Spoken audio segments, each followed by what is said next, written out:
Good morning to you all. Good morning, good morning, good morning.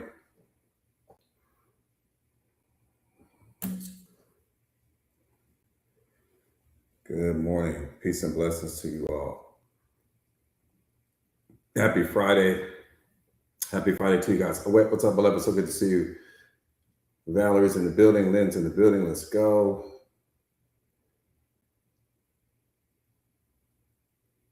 Kaya's in the building. Let's go. Unbreakable. What's going on? So good to see you all. So good to see you all.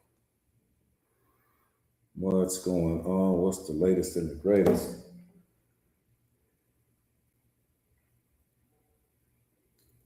Boom. Good morning. What's up, Cass? Nephews in the building. T Benz. What's up, my brother? So good to see you. Good to see you as well. Good to see you as well. Rika's in the building. What's up, beloved? So good to see you. So good to see you all. So good to see you all. That part right there, Unbreakable. I love it. I love it. I love it. Stephens in the building. What's up, my brother? So good to see you, family. Jazz is in the building. What's up, Jazz? So good to see you. Rashida's in the building. Do me a favor real quick and share the live to your stories so we can get the medicine out to the world. Do me a favor and share the live to your stories, please.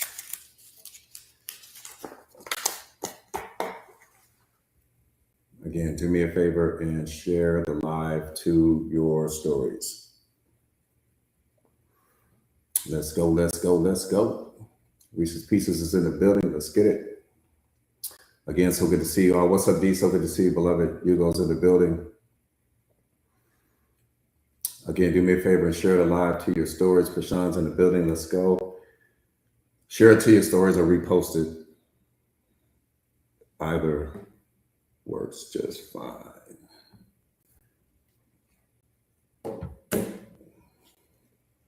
So good to see you all. Good morning to you all. Good morning, good morning, good morning. Ellie's in the building. What's up, Ellie? So good to see you, beloved. Happy Friday to you all. Happy Friday to you all. Hey, what's up, Hal? So good to see you. Happy Friday to you. Happy Friday to you all. Happy Friday to you guys. Again, do me a favor and share the live to your stories. Real quick.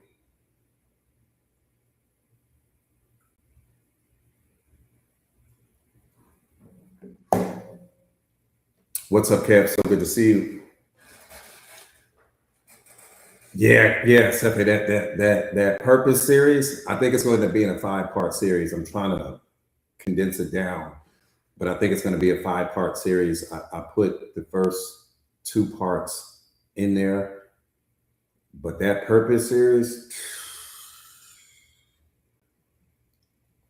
is something different. It's going to hit different. I'm telling you, you're going to learn a lot about yourself just studying that purpose series. That purpose series is fire, because so many people ask me that, like, what's the purpose? What's my purpose? What's my purpose? People really don't know. We only know what we want. We don't know why we were created. 9 out of 10 people can't tell you why they were created. They can only tell you what they want from life. Lynetta, what's up, beloved? So good to see you. I got some stuff coming for you on the other side of this live. So as soon as I wrap this live up, I've got some stuff coming your way. You already know what I'm talking about. But yeah, most people, I'm telling you, D, most people don't know. They don't have a clue why they were created. They can only tell you what they want. They can only tell you their name. They can only tell you their bloodline and where they're from. They can only tell you who their friends are, or what their career is, or what their hobbies are. Surface level stuff.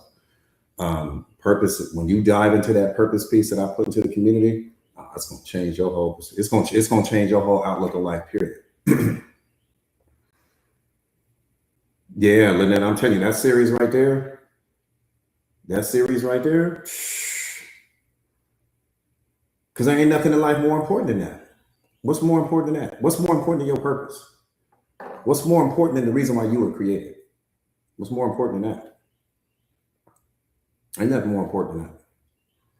Real, when I see. Good morning, good morning, good morning. Quee's in the building. What's up, Quee? Yeah, there's nothing more important than your purpose. We ain't even, nothing, not even close. Good morning to you all. Good morning. Good morning. Again, do me a favor real quick if you're coming in. Do me a favor and share the live. What's up, Chris? Do me a favor. Happy Friday to you. Happy Friday to you, family. Do me a favor and share the live to your stories or repost it if you haven't already done so, please. I appreciate it. It is not for me. It is because we need to get the medicine out to the world. It is not for me. I promise you. I don't benefit from the likes and the shares. So I don't benefit at all. Again, so share the live to your stories or repost it. Let's get the likes up so that we can get the medicine out. Real quick, type me, Zena, what's up? Zena, so good to see you, beloved. Type me in the comments real quick if this is your very first time on a live with me. Type me if this is your very first time on a live with me.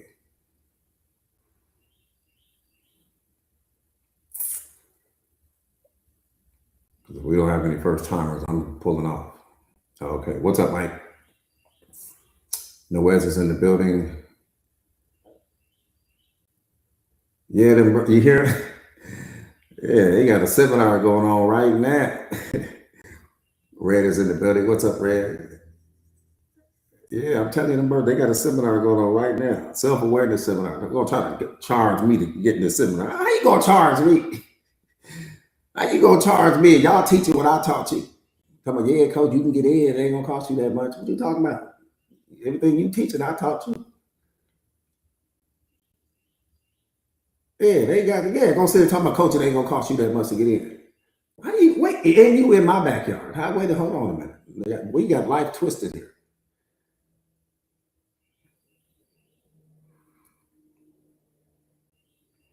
Your life all the way twisted here.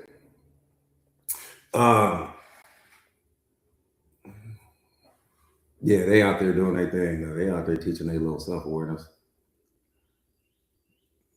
Talking about y'all be too stressed out. Wait a minute, but we ain't birds. If we could fly around like y'all, we wouldn't be stressed out either. I mean, y'all human beings too stressed out. Y'all always stressed out. You be stressed out too if you had all the stuff you gotta deal with. All right, real quick for all the people that's new to the platform. My name is Jordan Williams. I am a certified life coach. I specialize in self-awareness, self-mastery, relationship mastery, emotional intelligence, consciousness. I specialize in helping my students and my clients globally to become the greatest, strongest, and most powerful versions of themselves. I am also the best-selling author of this book, The Secret of Awareness: How Powerful Are You Ready to Be? If you enjoy, the book is available. The book is a bestseller. It's available on Amazon. If you are looking to step into the shoes of the greatest version of yourself, I would highly recommend you get that book. If you don't get that book, get something close to it. Paulina's in the building. What's up, beloved? So good to see you. Alice is in the building. So good to see you.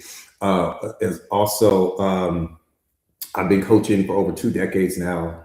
I teach mastery, period. That's what I teach. This is Lion School. You are in the lion's den right now. I'm going to say some things that trigger you. You should buy me lunch for that.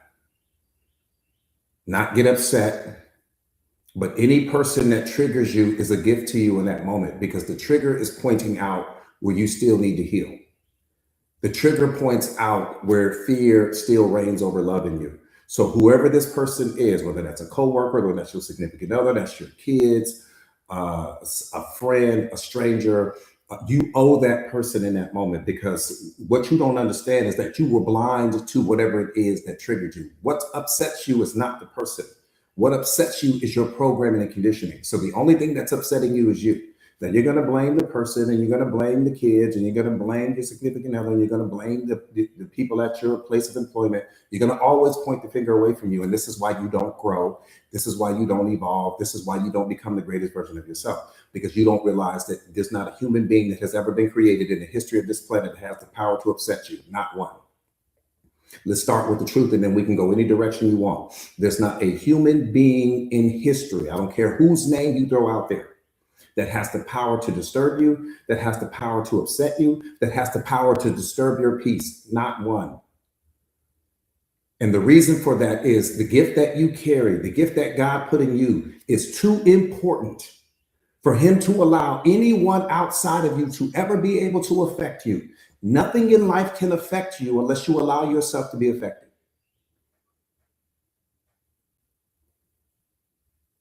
And that's what the trigger is letting you know. The trigger is letting you know where you're not free.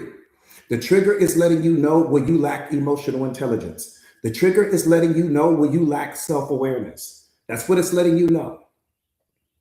Now, one more time, you're going to point the finger at the person because your programming and conditioning and your ego is going to tell you they are the reason why you are upset. No one is the reason for you being upset other than your own programming and conditioning. The only person that you should be upset with is the person you see in the mirror every morning when you wake up and go look in the bathroom. It's the only one. No one else. There's not, one more time, there is not a human being in history, dead or alive, that has the power to upset you, that has the power to disturb you, that has the power to disrupt your peace. Not one. All upset exists in you, not in the world outside of you, just in you. The anger lives in you. The frustration lives in you. The depression lives in you. All of these things are coming because of the fear lives in you. The imposter syndrome lives in you. The anxiety lives in you. Nothing is coming from anything outside of you. Nothing. Nothing is being caused by anything outside of you. Everything is being caused by your reaction or by the meaning you assign to the situation or by the story you tell yourself about the situation. That's it. That's all. If you can master that, you've mastered life.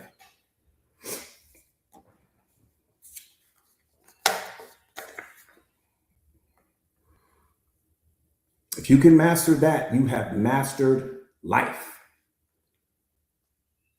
I never get upset. Ever. Ever. Since the day I became self-aware, every day after that, no more anger, no more depression, no more anxiety, no more unhappiness, no more fear. Why? Because I'm responsible for all of it. Not for some of it, all of it. Again, real quick, you guys, do me a favor and share the live to your stories if you haven't already done so. Share the live to your stories or to your repost it, please. Let's get the likes up, you guys, so that we can get the medicine out. We're getting ready to take off.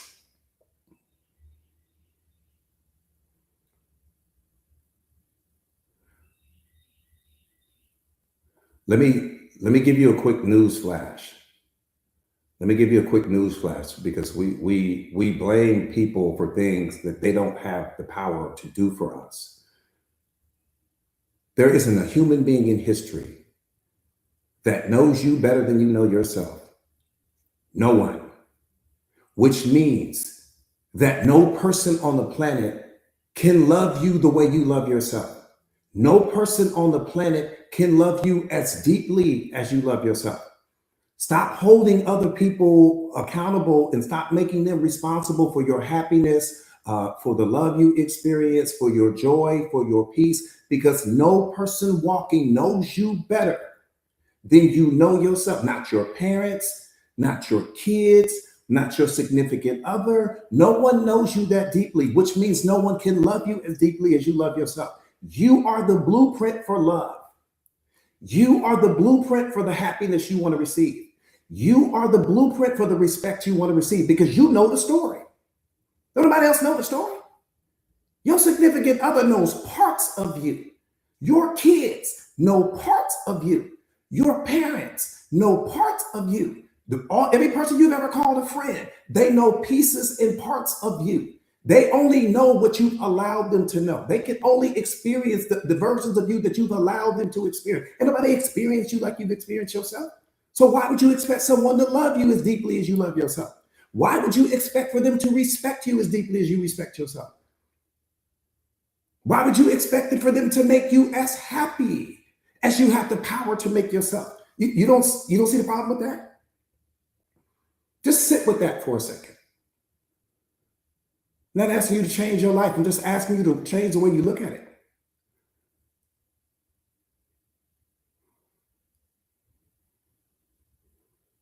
Just change the way you look at it. That's all. I'm not asking you to change anything. And the person walking that knows you like you know yourself, not one. So you shouldn't expect anything. I need 50% of anything that I give myself from you. See, right there. Let's put the car in park. Here we go. Here we go. Truth is at the door already. Here we go. Let me say something to you. God expects for you to give yourself 100% of everything that you need. He expects it to come from you. Why does he expect it to come from you? Because he already put it in you. Unconditional love is flowing through you like a river. You disconnect yourself from it based upon your program and conditioning. Happiness flows through you like a river. You disconnect yourself from it because of your program and conditioning. Joy and peace flow through you like a river right now, but you disconnect yourself from it because of your program and conditioning. Not because of the people, not because of your environment, not because of your circumstances, but because of the story you tell yourself about those things. So you are the only thing in your life that's hurting you right now. Nothing else has the power to hurt you. When I say hurt you, I'm talking about emotionally or psychologically. So what does that mean? That means that any person that enters your life that gives you 1% of anything, just 1%. I didn't say they give you 1% and they take 5 away. I didn't say they give you 1% and they take 10 away. I said if they give you 1% of anything, whether that be happiness, whether that be love, whether that be peace, whether that be joy, and they're not taking anything from you, man, you winning. Because that means that you should have 100% of what you've given yourself. Plus, you got an additional 1% of whatever it is this person is giving you. You didn't win the relationship lottery. What you expecting these people to be all these things for you for? Any person in your life right now that's giving you 1% of anything, if they're not taking anything away from you, oh man, you didn't win the lottery.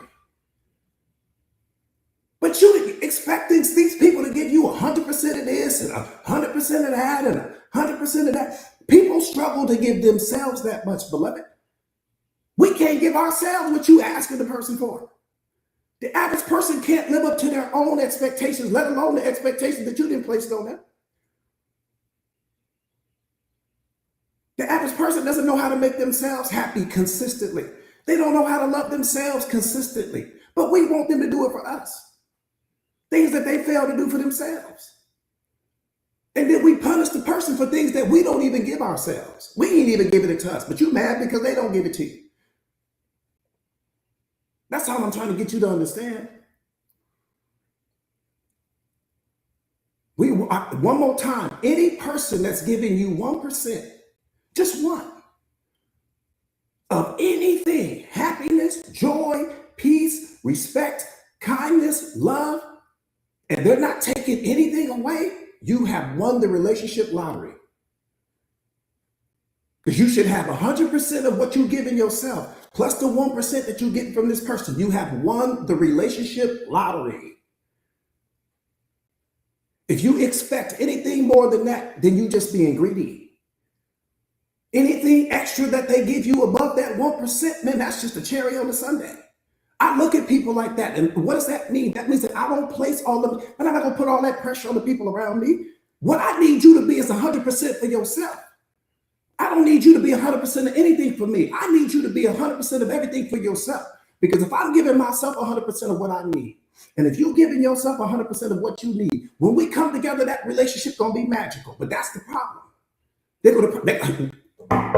Truth is at the door. Because see, that's the real problem. That's the real problem right there. We don't give ourselves everything that we're supposed to give ourselves, and then we turn around and we get upset when the other person don't do it. But you don't get upset with yourself when you don't do it. That's the real problem right there. We holding people accountable for things that we really don't even do for ourselves.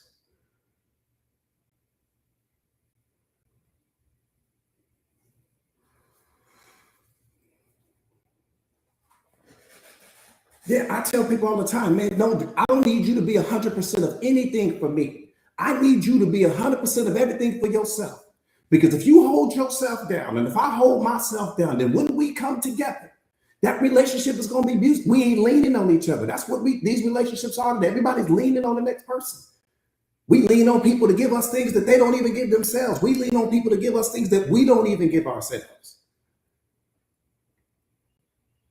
I took all the pressure off my partner. I said, be 100% of everything you need to be for you.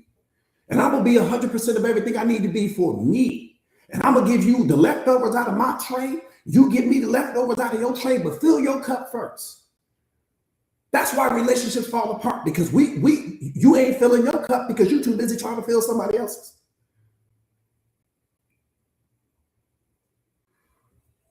Then your cup empty. Now you stressed out, sad, depressed, all these other things. Is your cup empty because you didn't make somebody else's cup the priority?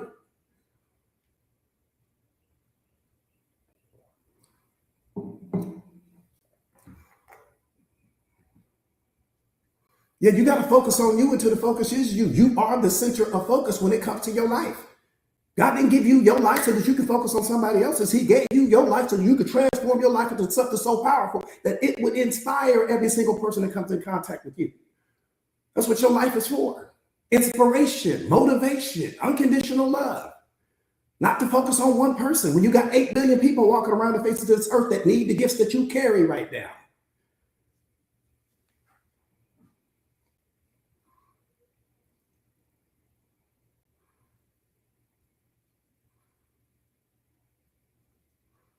What's up, Brianna? Spartan Dre, so good to see you. So good to see you, family. So good to see you. So good to see you. Good morning, good morning, good morning. Again, do me a favor real quick. You guys share the live to your stories if you haven't already done so. We're going to dive into this live. This is Penthouse Talk right here. That's what this is. My conversation, this is all Penthouse Talk. We don't do lobby level conversations. We don't do lobby level energy. We just don't move like that. This is Penthouse Talk only.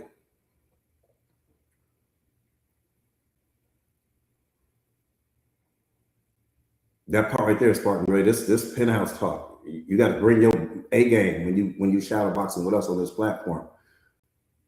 Yeah, you in the lion's den right now. So again, if you one more time, if I trigger you, you owe me something for that. Because the trigger is pointing out where you still need to heal. The trigger is pointing out where fear reigns over love in you. The trigger is pointing out where you still have a wound that you haven't addressed. And if you don't take care of that wound, you are going to meet someone that's going to be wearing the face of the wound that you are avoiding. They're going to be wearing the face of the pain that you haven't dealt with. And that's the problem. See, when we're in pain, oftentimes what we do is we look for a way to escape the pain. So what do? We oftentimes jump into a new relationship. That's what most people do. Most people don't go into a relationship actually looking for love. We go into a relationship looking for something that can help distract us from the pain that we're in. Most people that jump into a relationship, I'm telling you right now, because they were hurt so deeply by that last relationship, that they look for something to distract them from the pain because they weren't ready for that, to let go of that person. They weren't ready to deal with the reality of what happened with that particular situation. And that pain is so unbearable. People can't talk you out of that pain. They can't walk you out of that pain. You can't pop pills and get yourself out of that pain. Nothing is going to take you out of that pain because you live with it 24 hours, 7 days a week. So what do? You meet somebody new. You go meet somebody new just as a distraction. You had no intentions of being anything serious with the person. You may even mention that, but you can't play with love like that. Love doesn't work that way. So you jump into the relationship looking for somebody to just be a distraction from your pain, but then you end up liking this person a little bit or whatever, but you're really not in the relationship like that for real. You're not really in it like that for real, but the person is. So your pain is causing pain to other people because you ain't dealing with it.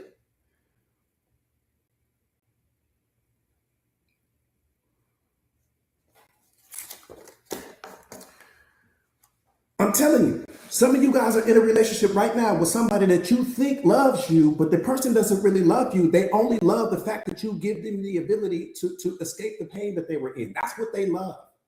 Because that person that they were with, that they really was head over heels in love with, that maybe got tired of their BS and finally walked away, they don't know how to deal with that. So what do? We jump into a relationship to give us somebody to help us just escape the pain as a healthy distraction. You might be somebody's Band-Aid right now. You don't even know it. And they're going to tell you everything you want to hear. You may be somebody's Band-Aid right now, and you don't even know it. Some of you guys are in Band-Aid relationships. Person never had any intention of being anything they told you to get to you. There's what they told you, and then that's how they really felt underneath all of that.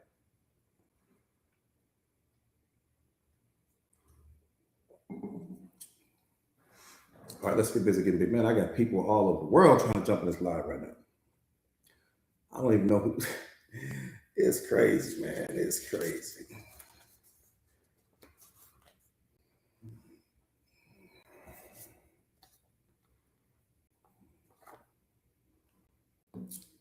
All right, let's get busy getting busy. Yeah, you don't have to worry about all of that when you're self-aware, but when you're not self-aware, Mr. Ford, what's going on, Mr. Ford? So good to see you, my brother. PX1, I see you. Cat lovers in the building.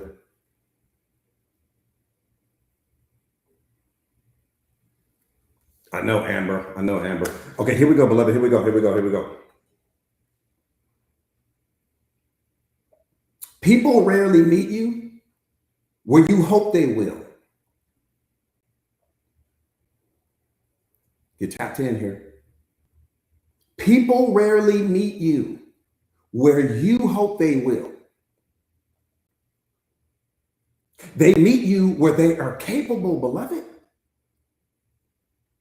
Every single person that's in your life right now is meeting you where they are capable, mentally, emotionally, and spiritually.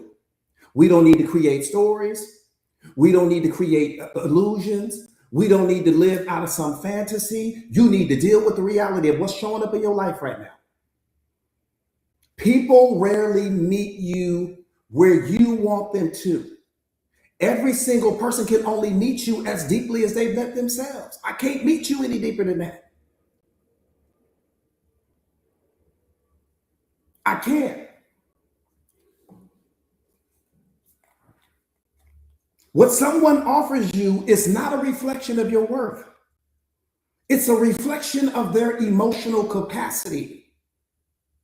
See, when you become self-aware, you're going to understand that. You're going to stop trying to get people to give you more than they have the power to give you.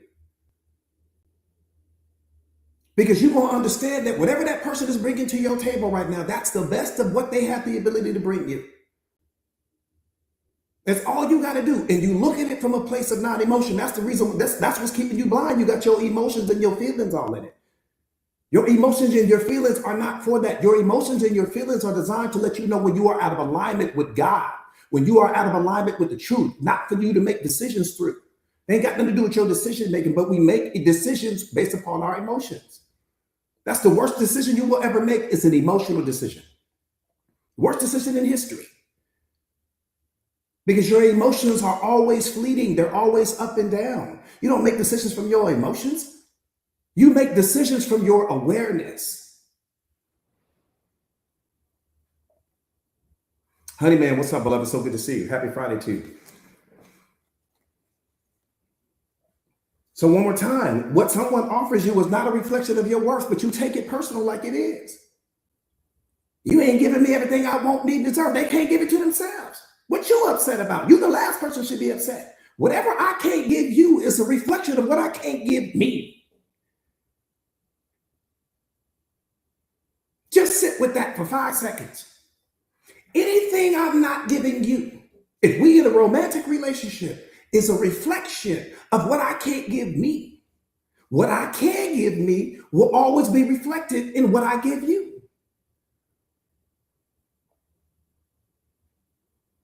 Period. You look at it, but you taking it personal. Ain't got nothing to do with you. One more time, you got your feelings involved. It has nothing to do with your feelings, beloved. It has nothing to do with your worth. It has nothing to do with your value. It has everything to do with my emotional capacity. It has everything to do with my level of self-awareness. It has nothing to do with you. What you upset about? The only thing that you need to do is make a decision. What's the decision, coach? The decision is, do you want this for the rest of your life? It's a simple yes or no. If the answer is no, then you disconnect from that person. If the answer is yes, then we don't need to talk any further. But there's nothing to be upset about. We don't need to go talk to the therapist. We don't need to go get some self-help books, because that person is operating at full range.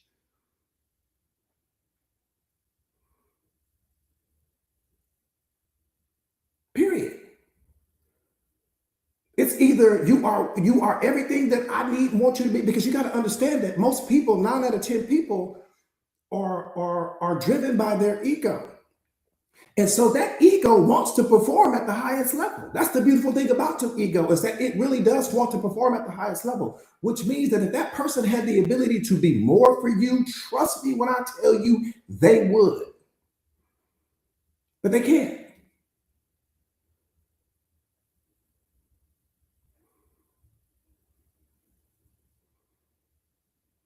But they can't. Most people are like a quarter tank of gas. They can only take you so far.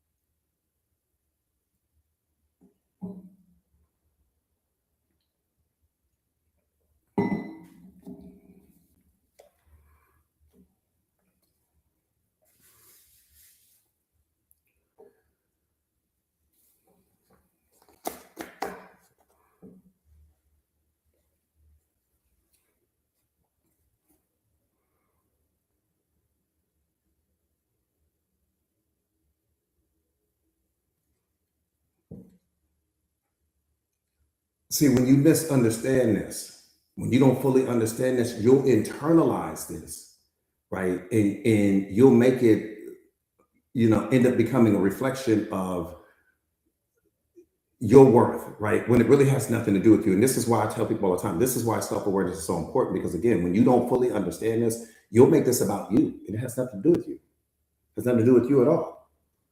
You'll internalize their limitations as a sign of your worth or a sign of your value when one thing has nothing to do with the other. You confusing things.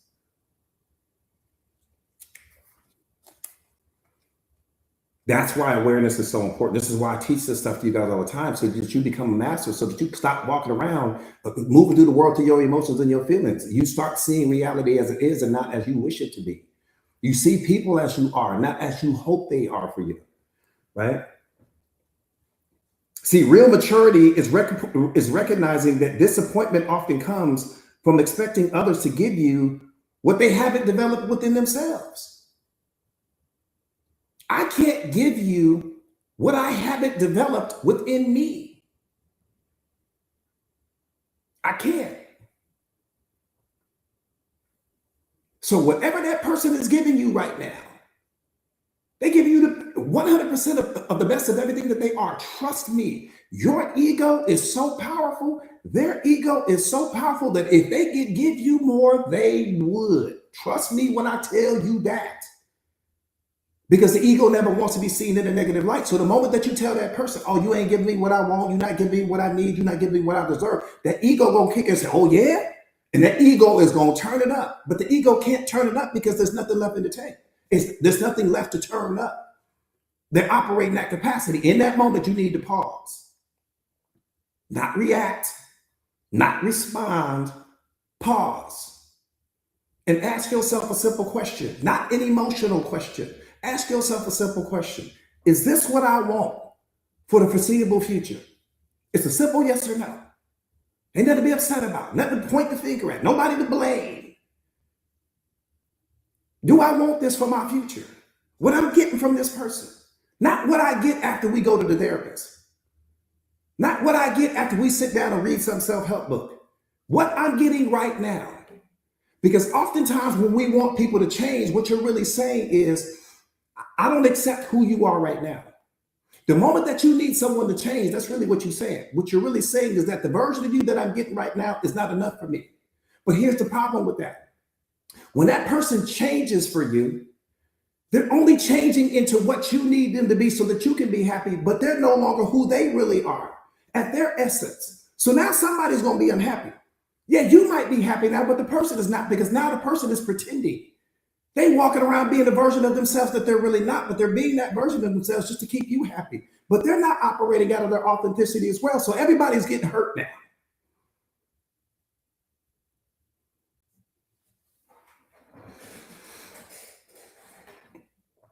Come on, we got to make it make sense here.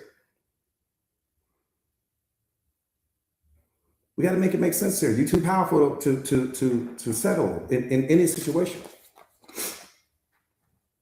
One more time, I said real maturity is recognizing that the disappointment often comes from expecting others to give you what they haven't learned how to develop within themselves.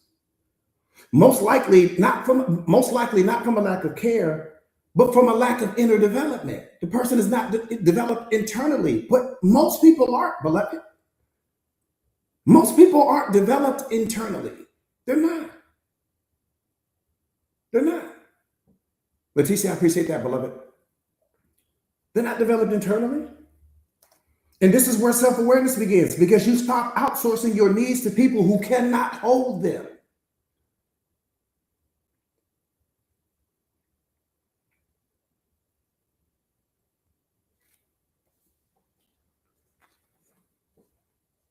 Quana, what's up, beloved? So good to see you.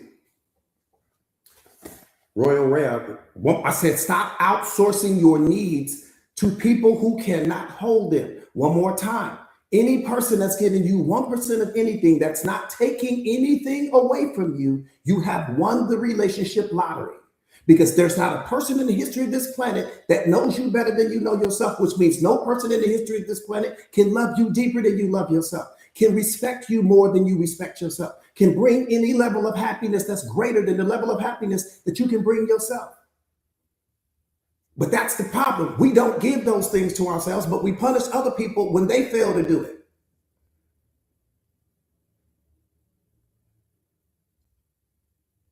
Most people don't know what it takes to make themselves happy. You really don't know. You ask the average person, what makes you happy? We chasing the wrong things. That's the real problem. Happiness is not what you're chasing. Happiness is a result, beloved.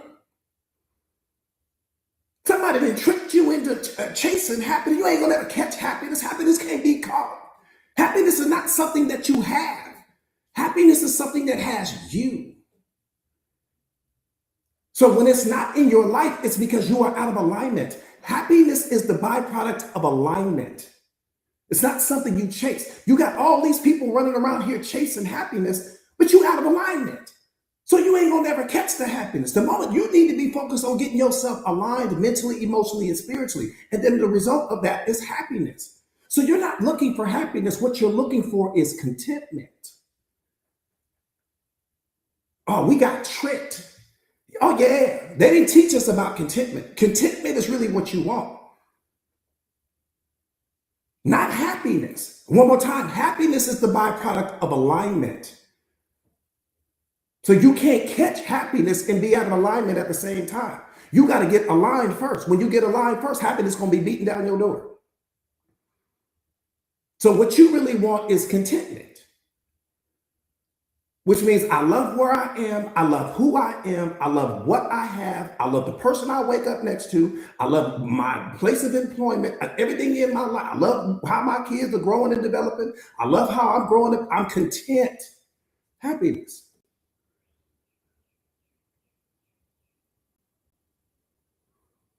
Happiness.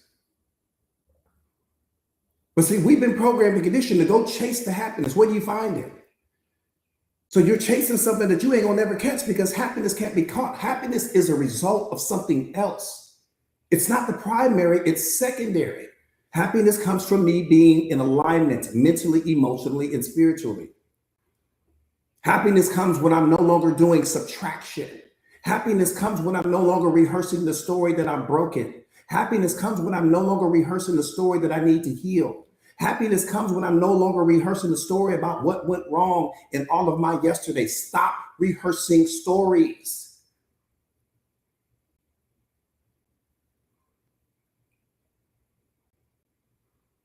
I'm telling you right now, if you set an alert on your phone right now, take out your phone and you set an alert on your phone.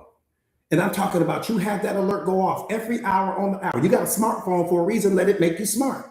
So you set the alert on your phone and you remind yourself every hour on the hour, stop telling yourself stories about what happened in all of your yesterdays, and let that go off every hour on the hour. And I promise you, in 21 days, you will have happiness. You will have peace in your life. Why? Because you've just reprogrammed your mind. You want to be happy? You want to operate at the highest vibrational frequency? That's what you need to do. Because you are so blind to how often you tell yourself stories subconsciously that you ain't even aware of it. Some of you guys are probably telling yourself stories right now, reminding yourself of what you went wrong yesterday, reminding yourself of what you don't have, and reminding yourself about what's missing. You doing it all day. You doing subtraction. Happiness can't be in an environment and in a mindset where you got all this subtraction going on.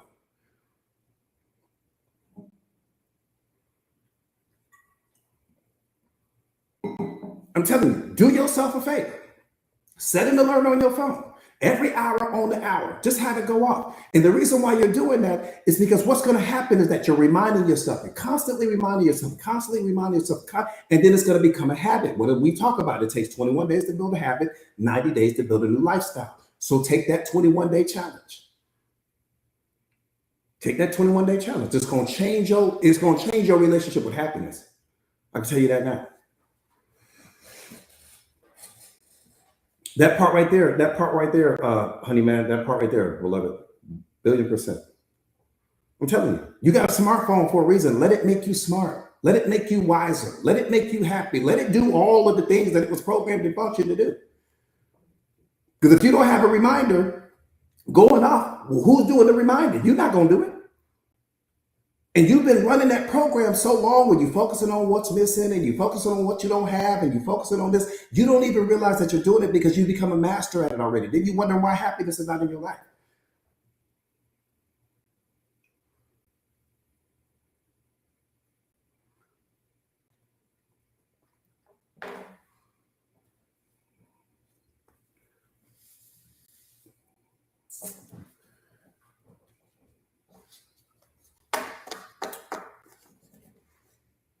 Charlie, what's up, what's up, my brother? So good to see you. So good to see you, beloved. So good to see you.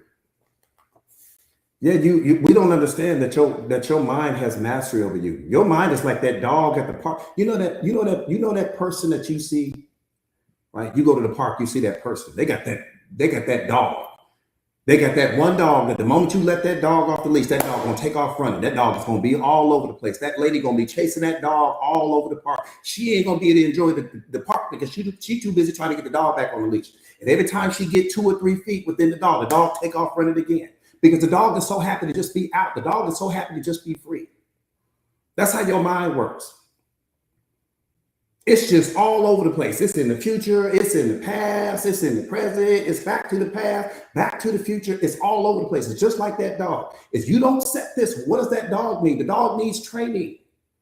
Once you get that dog some obedience training, the dog is fine. Now I take the leash off. The dog's just going to sit there. That's how your mind works. It needs training. Who didn't train it?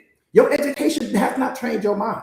Your PhD didn't train your mind. Your MBA didn't train your mind. It programmed your mind to go out and do certain tasks and do certain assignments and do things different. Ain't got nothing to do with spiritual intelligence. Has nothing to do with self-mastery. Nothing. So you're like, oh, I got a PhD. Ain't got nothing to do with mindset mastery. Nothing to do with it.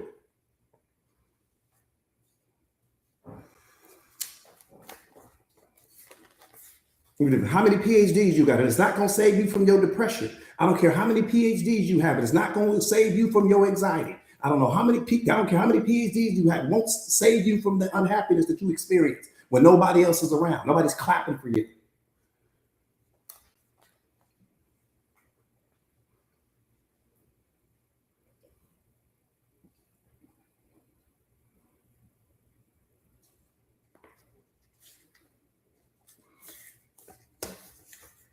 Let me say this to you. This is going to bump up against your program and conditioning, so put your seatbelt on. I'm just warning you right now. What I'm getting ready to say is going to bump up against your program and conditioning. It might knock you out of the sidecar you're standing there right now. So I'm going to give you a couple seconds to just fasten your seatbelt so you can say, Coach, you didn't tell me we was going to hit that corner.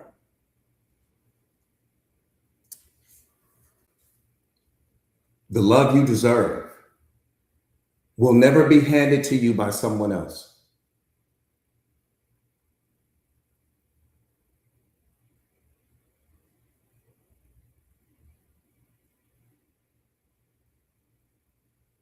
Sit with that. I said, the love you deserve will never be handed to you by someone else.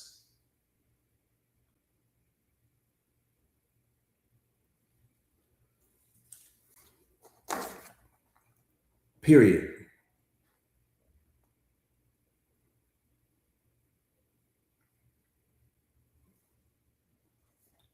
you don't give it to you, it's not coming. Now, I'm not telling you that you need to give it to yourself. I'm just giving you the news flash. It will never come from someone else.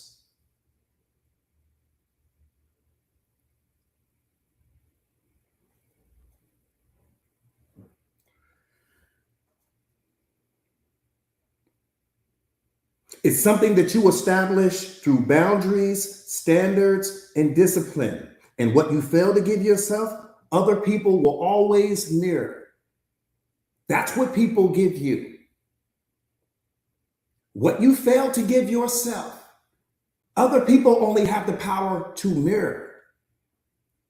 The happiness comes from you. The joy comes from you. The peace comes from you. All of that comes from you. The unconditional love, all of that comes from you. And when you are giving yourself those things, you don't need someone else to give you what you are already giving yourself. I don't need a glass of water when I'm already holding one. I only need water when I'm out of water.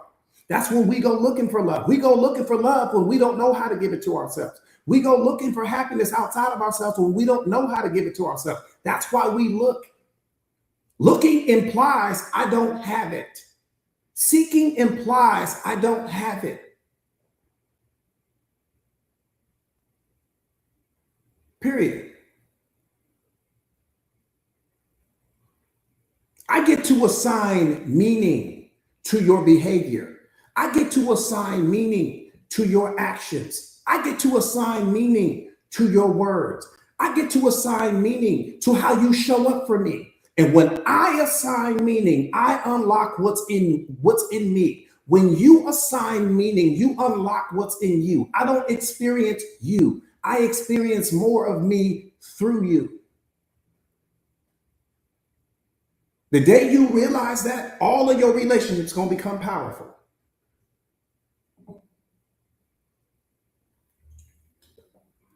Because in that moment, you'll stop expecting people to be things for you that they don't have the power to be for you. Now you take all the pressure off the relationship. Some of you guys have so much pressure on your relationship.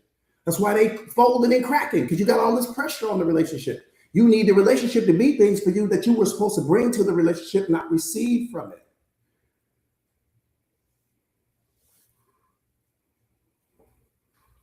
You got people walking around looking for unconditional love, but you carrying a bag full of conditions.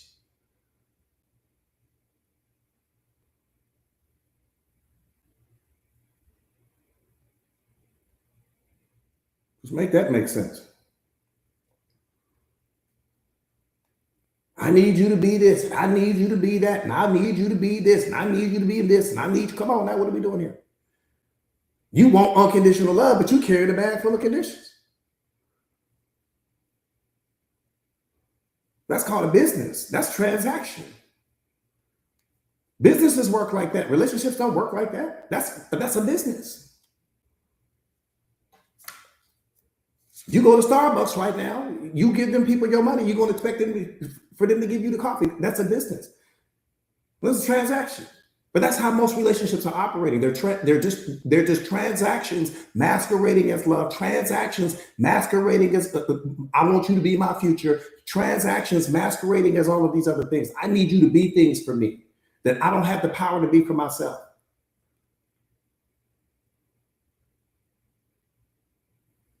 Because the moment that I can be everything I need to be for me, I let you out of the cage. I take all the pressure off of you.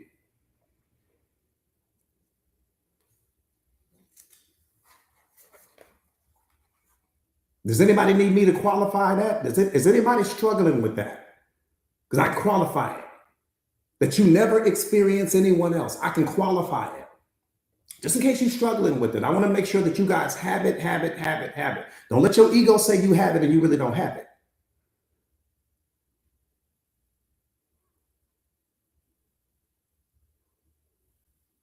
Okay, because I got your blood. Yeah, so you only experience you through other people. Let me qualify it for you. Let me qualify it for you. I got you, Melissa. Let me qualify it for you.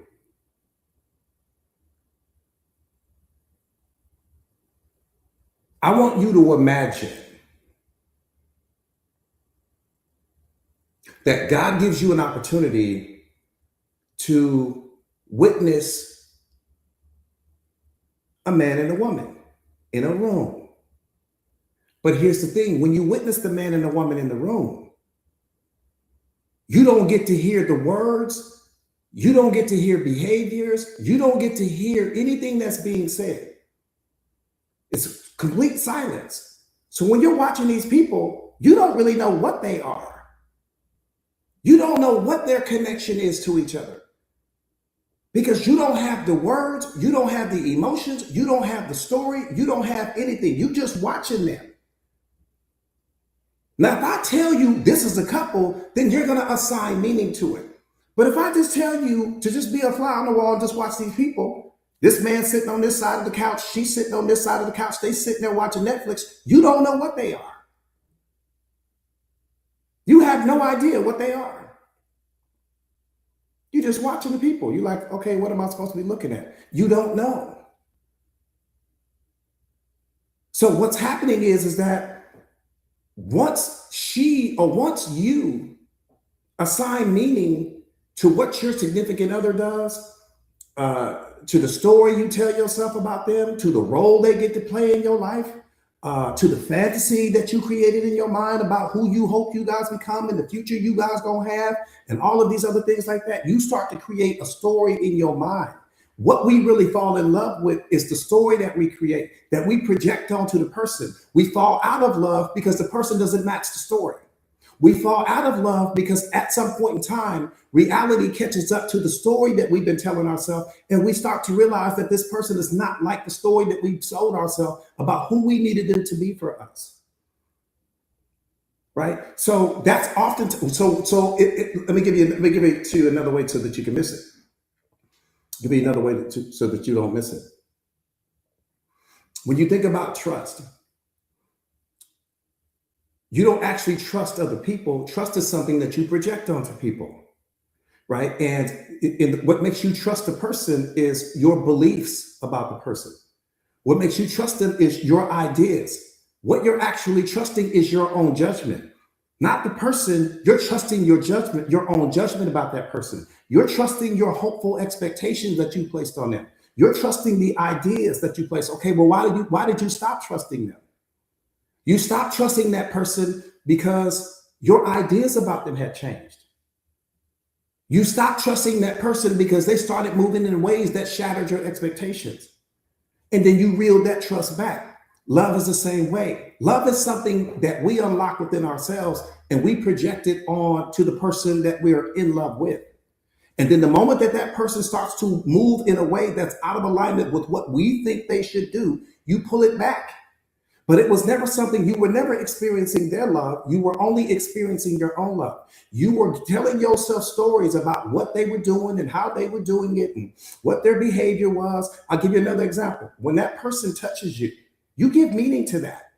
Because a stranger could walk up and touch you the same way and you don't give yourself the same meaning. Why don't you give the same meaning to the stranger? Because you have a different story in your mind with respect to who the stranger is. You got a completely different story.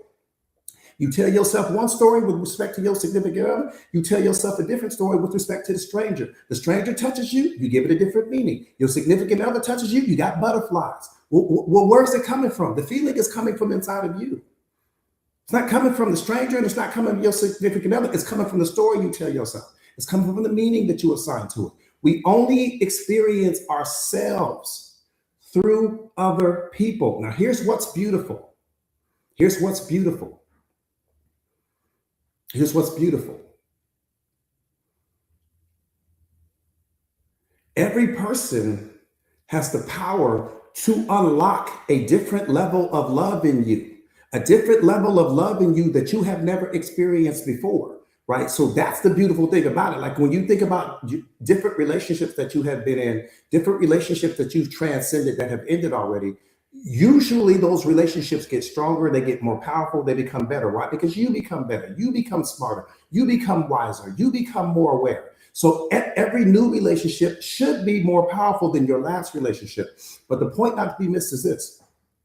Once that new person comes into your life, they give you the ability to unlock a deeper level of love within yourself, right? That's why people are important, because they help us to unlock what's already there. They don't bring anything. They give you permission to unlock everything. I'll give you another great example of that. Think about the movie Castaway with Tom Hanks, right? He had the volleyball. What happened? He was stranded on the beach. What did he do? He painted a face on the volleyball. He fell in love with the volleyball. Literally. Love that volleyball the same way you love your significant other. Why? Because he told himself a story about it. He gave meaning to it. Did the volleyball have the power to transfer emotion? Did the volleyball have the power to create love in him? No. Wilson, exactly. Well, where did the love come from? Where'd all that love come from? The love is what kept him alive. But where'd the love come from? It came from him. Clearly, it didn't come from the volleyball. Clearly, it didn't come from the volleyball. Volleyball didn't have the power to give him anything. But the story he created about it did. The meaning he assigned to it did. And the same thing applies to people. Same thing.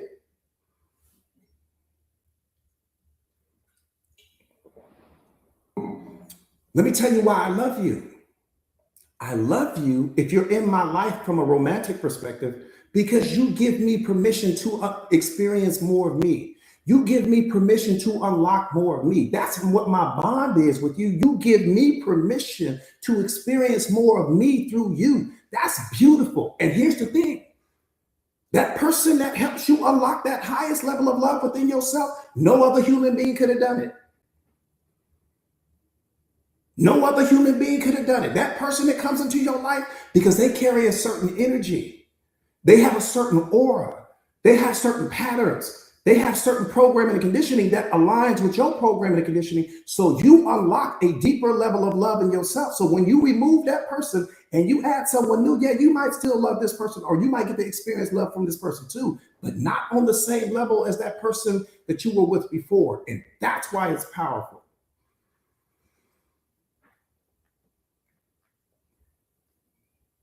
That makes sense. Everybody catch it? So don't make it about the other person. See, now here's the thing. When you lack self-awareness, let me tell you what you're going to do. You think that the love is coming from them. That's why you cling. That's why you become attached, because that love was so powerful. But what you didn't live, you was experiencing you. The person you should have been clinging to is you. The person you should have been attached to is you. The person you should have been chasing was you. Like, damn, I need to unlock more of that in me. This person was only something that gave you permission to unlock what was already there. The only person you should have been chasing in that moment was yourself. And here's what's beautiful. Once that person walked out of your life, the love didn't leave. But here's what you did. You started telling yourself a different story. And the moment you started telling yourself a different story because of their absence, you cut the love off. The love didn't cut itself off.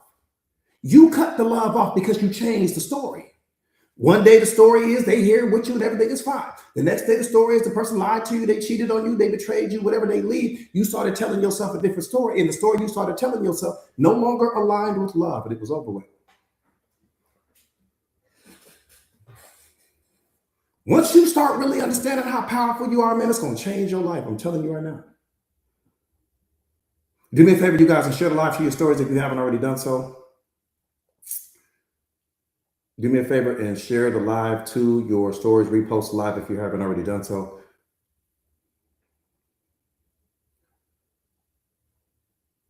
That part right there, Tara, what's up, beloved? Yeah, you producing your own suffering because you just don't know how you work. That's all. It ain't, nothing's wrong with you. Most people don't know how they work. So you don't know that everything is coming from you. Again, share the live to your stories if you haven't already done so. Let's get the likes up, you guys, so that we can get the medicine out to the world. You guys know we got to get medicine out. Melissa, you said you just think you just had a breakthrough. I'm telling you, Melissa, you are the greatest love story in the history of this planet. You are what they write romance novels about, beloved. You are what they create movies about. You are the thing that everyone is trying to.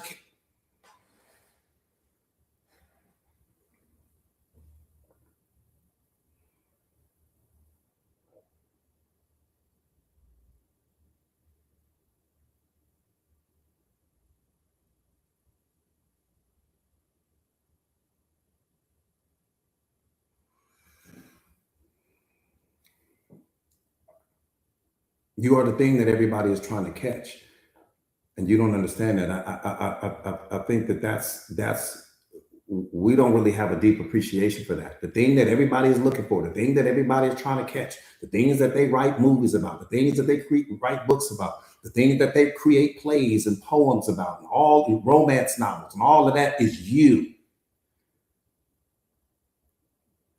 The thing that everybody wants, but they can't catch, you contain. But you so desensitized to it. And the reason why you don't experience like you should is because you're too busy reminding yourself about what you don't have. That's why the awareness is in your life. That's why this is the greatest gift to you is the awareness, because you don't, at some point in time, through the awareness, you're going to stop telling yourself that story about who you're not. You're going to stop telling yourself that. You're going to stop looking at yourself based upon your current circumstances. You're going to stop looking at yourself based upon who you used to be. You're going to stop looking at yourself based upon your past. And you are going to understand that you are a divine being sent here to this planet to impart love on every single person that you come in contact with. You ain't gonna chase love. You won't chase validation. You won't need people to clap for you. You won't need people to believe in you, because all of those things are who you are at your nature, who you are at your essence. You're gonna fully understand that. That's the day I'm waiting for you. Not the day you win the lottery, not the day you find your significant other, not the day that you go out and get some new car, something. Damn all of that. I'm waiting for the day that you wake up to who you really are. That's going to be the greatest day of your life.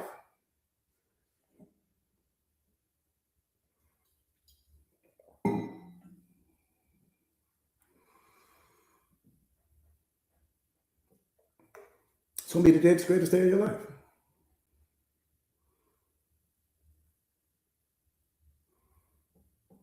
And the fact that you're going to realize that I don't have to rush because I'm eternal. I don't have to rush.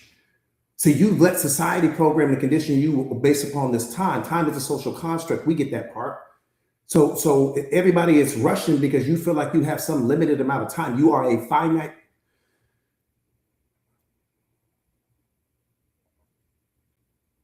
You're eternal, beloved.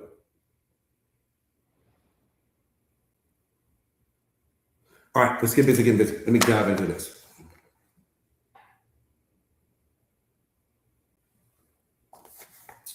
That part right there. That part right there, Lynn, that part right there. All right, again, do me a favor real quick, you guys. And yeah, it's gonna take you, it actually, it doesn't take time. It doesn't take time. It happens in a nanosecond. Change happens in a nanosecond. That's what I want you guys to understand. I don't want you guys to run some program where things take time. Things don't take time. It takes time for you to stop telling yourself the story. You can stop telling yourself the story right now. You can stop telling yourself the story in 5 seconds. That's what, see, one more time. Change happens in a nanosecond. We ain't gonna sit here and I ain't gonna let you live with that line that it's gonna take me time. No, it's not gonna take you time. It's gonna cost you a decision. There's a decision that you need to make. And who you want to be is on the other side of that decision. And that decision is, I'm going to stop telling myself the stories about who I used to be. I'm going to stop reminding myself about my past. I'm going to stop, having all these villains in my story about what people did to me and what my parents didn't do for me and get all them people out of the mental prison in your mind. Let everybody out of the cage today. Today is Friday. It's the perfect day to do it. Let everybody be free. All these villains you got in your story, let them all be free. That's why unconditional love can't live in your life, because you got too many villains living in your mind.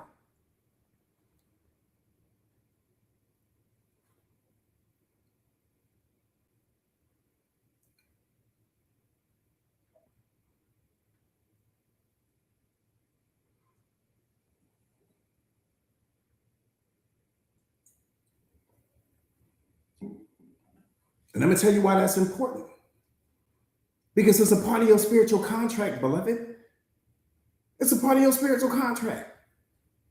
Every single thing that has happened to you leading up to this moment is a part of your spiritual contract. What's your spiritual contract? It's the contract you signed with God before you were ever born, about certain experiences that you wanted to have, about certain obstacles, certain problems that you would face, certain challenges, certain adversity, different things that you would encounter, that you've encountered along the way. There's not a single thing that was a part of that spiritual contract that happened to you that was not supposed to happen.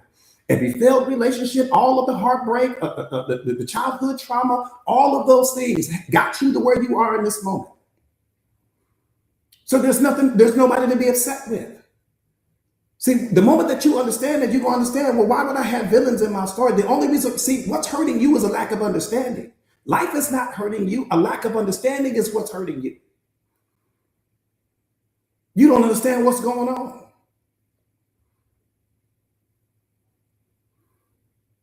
You signed off on all of it, beloved, all of it.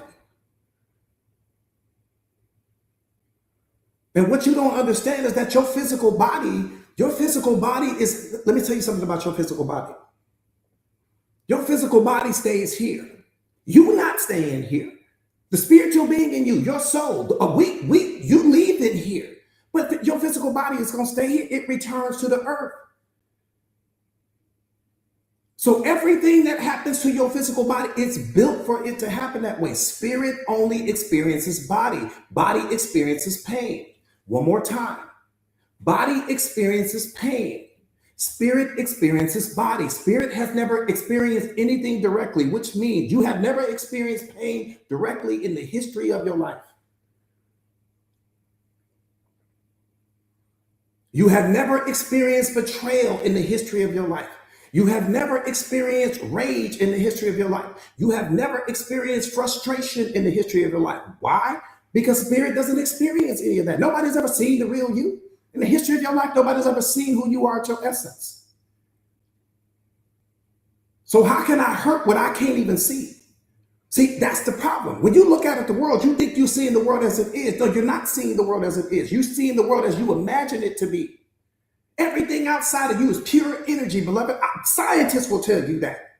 You don't ever see reality as it is. You ain't never seen reality as it is in the history of your life. I said never, not one time. Your eyes don't, for as powerful as they are, they don't have the capacity to see reality as it is. They don't have the capacity. So what you think you're seeing then? You're seeing what you imagine things to be.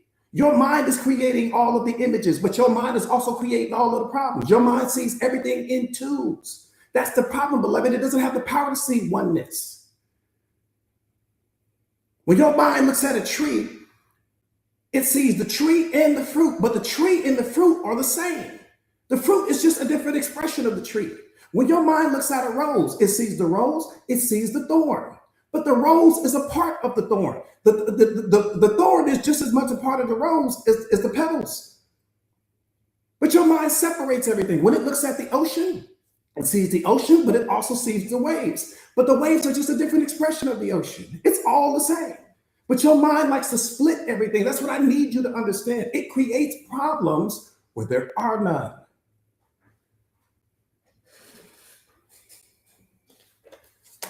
If you don't understand that, we got two problems.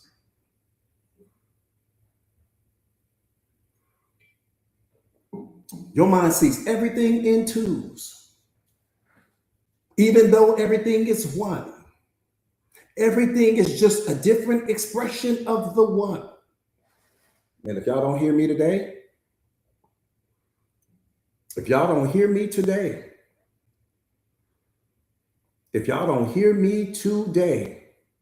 that's the problem. When you look out at people, you see something different. You see you and you see the other person. The same thing you do when you look at the tree. You see the tree and you see the fruit, but the fruit is different. It's just a different expression of the tree. The fruit is not separate from the tree. The fruit and the tree are one. When you look at that rose, you see the rose, you see the thorn. You're trying to pick the thorns off the rose, but the thorns are part of the rose. They're just a different expression of the rose. Do you look out at the ocean? You see the ocean, you see the waves. But again, the waves and the oceans are one. There's not two things going on. It's one thing going on. But your mind won't let you see that. And the same thing happens when you look at people. You see you and you see the other person, but that person is only a different expression of the very thing that you are.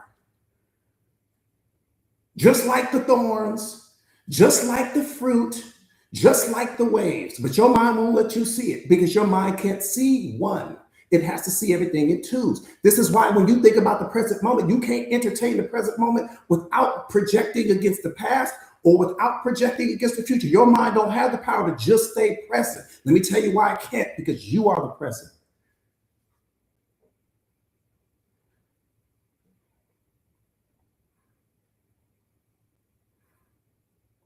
Catch that part. Like you caught that last relationship. Catch that part. Like you didn't caught a cold before. Catch that part right there.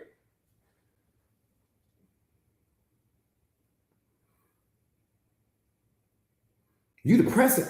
You consciousness. What you talking about?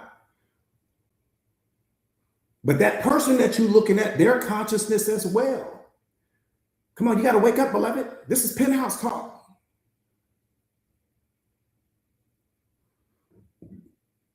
Everything you see is just a different expression of the same thing. But your mind won't let you see that. The same way when you look out at the world, again, when you look out at the world, your pure energy, your energy vibrating at such a high vibrational frequency that we don't have the power to see you as what you are.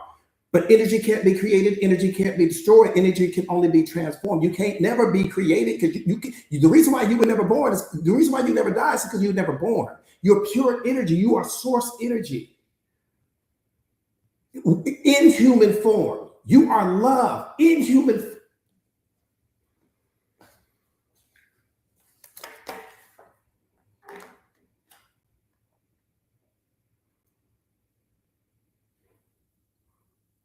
I said you are love in motion. Do you not understand how powerful that is? I said you are pure love in motion.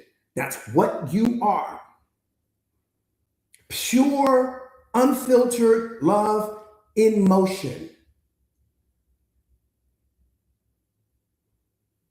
That's why God sent you here, because you are love in motion. Now, you can place any label you want on yourself. You can place any title you want on yourself. You can place all of the programming and conditioning you want on yourself. And the only thing it's going to do is push you further away from who you really are.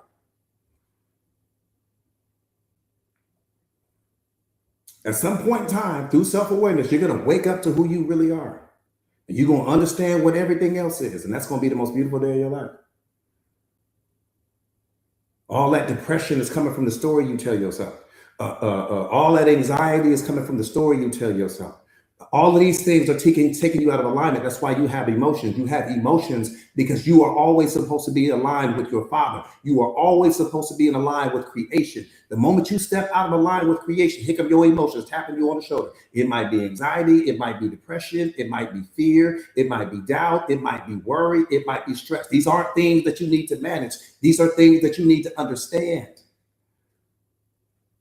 Things don't need to be managed. They need to be understood. People don't need to be managed. They need to be understood. The moment you understand things, you'll understand why certain people and certain things are moving the way they move.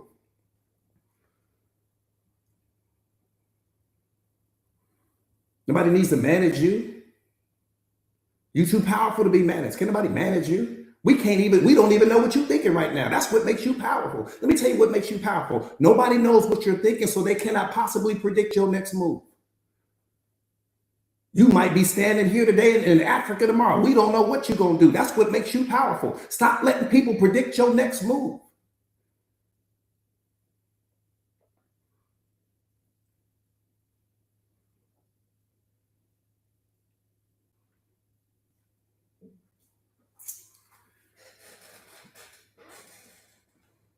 Literally right now. That's what makes you the coldest person in the room. We don't know what you're thinking. So how can I know what you're going to do next if I don't know what you're thinking? And that's what makes you powerful. That's what makes you the strongest person everywhere you go. We don't know what you're thinking. You don't let people rent space in your mind for free. You don't let problems rent space in your mind. You don't let your troubles rent space in your mind. You don't let fear rent space in your mind. You're too powerful for that, beloved. Too powerful for that. I appreciate the gifts. Appreciate the gift. Thank you, beloved. Too powerful for that. Now, we ain't doing that.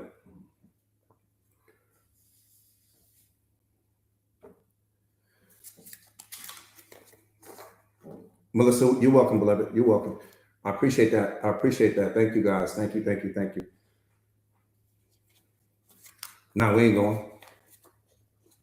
We ain't going. None of that. All that's over. All that's over with. So, Shell, thank you, beloved. I appreciate you. Thank you. But you just, again, we don't, yeah, different conversation. Boom. All right, let's get back into this live. I got derailed for a little bit. I had the bad spirit showed up on the scene. Spirit was like, Coach, man, I need to talk. We ain't got time for all that coaching right now. Let me say something. When Spirit step on the scene, I'm just,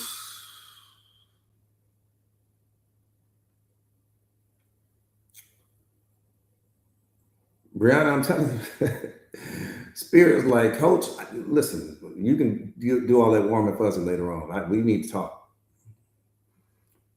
All right, let's get busy, getting busy. Let me get back into this. Queen, what's up, beloved? What's up, beloved? Let me get back into this live. Come on, Stephanie. You already know 1,000 likes when Spirit show up on the scene. But that's, from an awareness perspective, that's what makes us all so powerful. That's why we're all together. I know you may not understand that right now. You may not fully appreciate that right now. I know a lot of the people in the Mindset Masters family, I know they're starting to grasp and really understand that. Thank you, beloved. But that's the reason why the chosen ones are coming together now. Look at what's happening in the world. Look at what's happening in the world. God sent us to be the opposite of everything that we see that's happening in the world right now. Whatever you see that's wrong with the world, he sent you because you are what's right. Period. Don't get caught up in the smoke. Don't get caught up in the they shouldn't be. Don't get caught up in the who did this and that. We don't have time for that. What you have to understand is that you were created because there's an answer, there's a solution to something that only you can solve. You are the answer to a problem that only you can solve. There's nothing and God knew that before he created you. He created you in his mind first. He didn't create you and then say, oh, I wonder where she's gonna be able to go. I wonder where he's gonna be able to go. No, he created you because there was a very specific problem that only you could solve. That's why you're here. Now, you may not understand what that problem is. That's what self-awareness is going to bring you to, because it's going to bring you to your potential. You don't find your potential through other people. You're not going to find your potential by going to Harvard. You're not going to find your potential by being popular and chasing likes and shares on social media. You're going to find your purpose through self-awareness. And the day that you find your purpose is not for you. And your purpose is not the thing you do. Your purpose is the thing that happens in other people when you do what you do. That's what makes you powerful. Because you're going to be walking through life, you're going to be dancing your dance, you're going to be moving through life, and there's going to be people that are impacted in ways just by you being who you are. Not because you're doing something special, not because you're pretending, just you showing up on the scene and being who you are. One more time, your purpose is not the thing you do. Your purpose is what happens in other people when you do what you do. Because something is happening in them, a transformation is happening in them, an awakening is happening in them. That's what makes you powerful. Well, you ain't got to dance, you ain't got to sing, you ain't got to dunk a basketball. Your presence alone, your conversation alone is transforming people. I'm the quintessential example of that.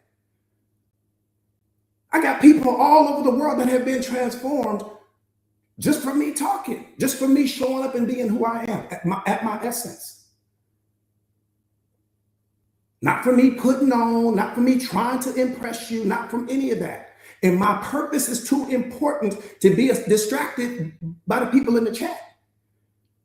With all the negativity and all their comments, you ain't never seen me become unglued, because what I carry is too powerful, and the same thing applies to you. I don't give a damn what somebody says about you. You focus on what God's mission is for your life. He has you here for a reason. Don't let him down because you get caught up with what this person is saying. Don't let him down because you're worried about this person walking out of your life. Don't let him down because you focus on who's not clapping for you.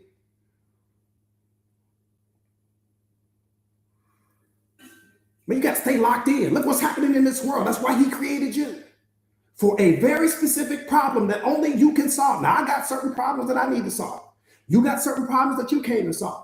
Lynetta got certain problems that she came to solve. Seth got certain problems that he came to solve. Red got certain problems. We all got certain things, but when we come together, man, we like the Avengers. I'm telling you.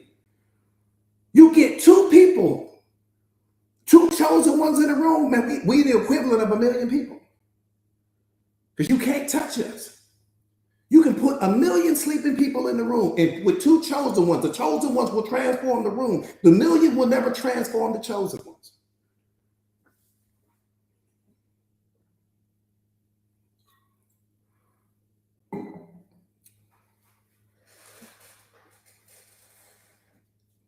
I guarantee it. Take 2 chosen ones, put them in a room with 1 million people. They'll transform the room. The 1 million people will never impact them. They will only impact the 1 million. That's how powerful you are. Stop underestimating yourself. Stop borrowing who you are and what you can do from other people that don't know who they are yet. You need to surround yourself with people that are awakened. You need to surround yourself with people that are enlightened. You need to surround yourself with people that are focused on self-awareness, and stop worrying about what other people think about you. Some of you guys haven't become the most powerful version of yourself because you're too worried about what other people think. Their opinion carries way too much weight in your life. I'm telling you. You can't let nobody stop you from your destiny. You can't let nobody stop you from why you were created, from your purpose, because you worried about what somebody might say about you. You know how many people attack me on these platforms every single day? I don't give a damn. It gives me strength to know that I have become so powerful that it doesn't matter what you say about me. You won't get me to stop. You won't get me to pause. It won't create a negative feeling in me. Nothing. I am emotionally bulletproof. I am immune to all negativity. I'm immune to gossip. I'm immune to what's going on with celebrity, this and that. I'm immune to what's happening in politics. I'm immune to all of that. I'm like that missile. I'm focused on the mission. Think about that missile when it shoots through there. It don't give a damn about what you think. Don't give a damn about what your opinion is. Don't give a damn about who shouldn't be there and who this. Don't give a damn. It's mission focused. You got to get locked in.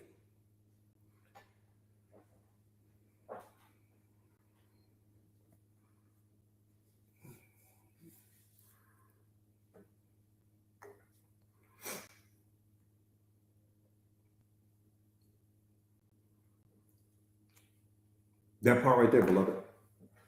That part right there. That part right there.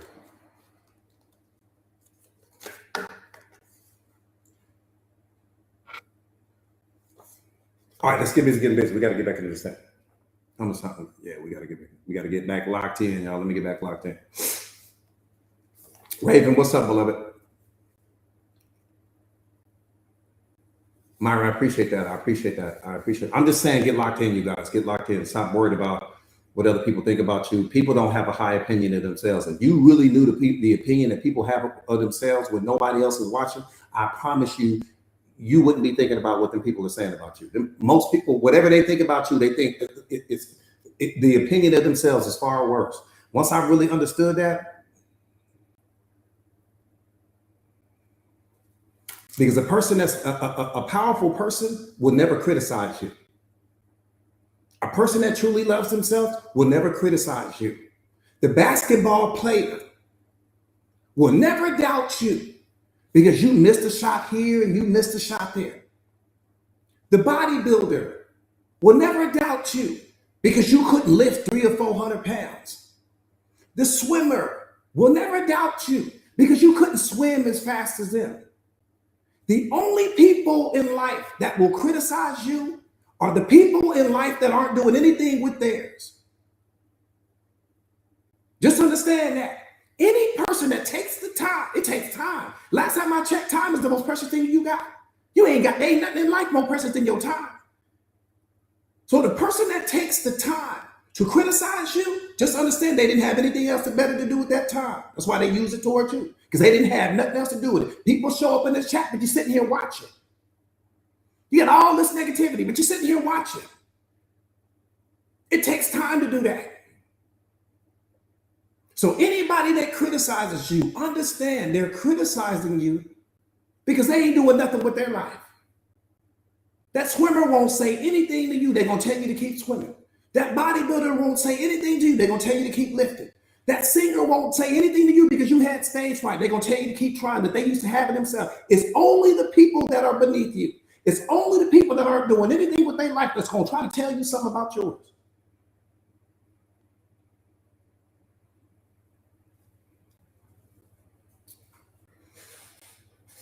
Bobby Chulo, what's up, beloved? So good to see you.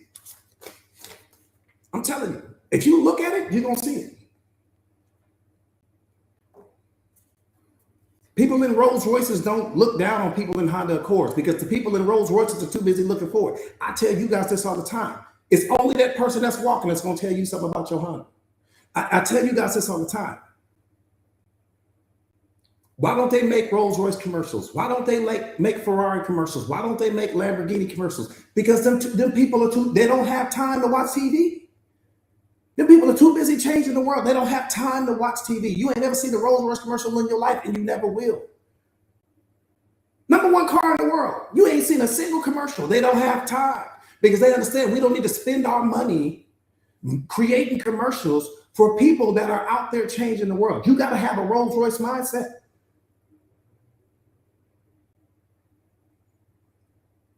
You got to have a Rolls Royce mindset. Quit dealing with them Honda Accord caliber people. Because they got all this stuff to say.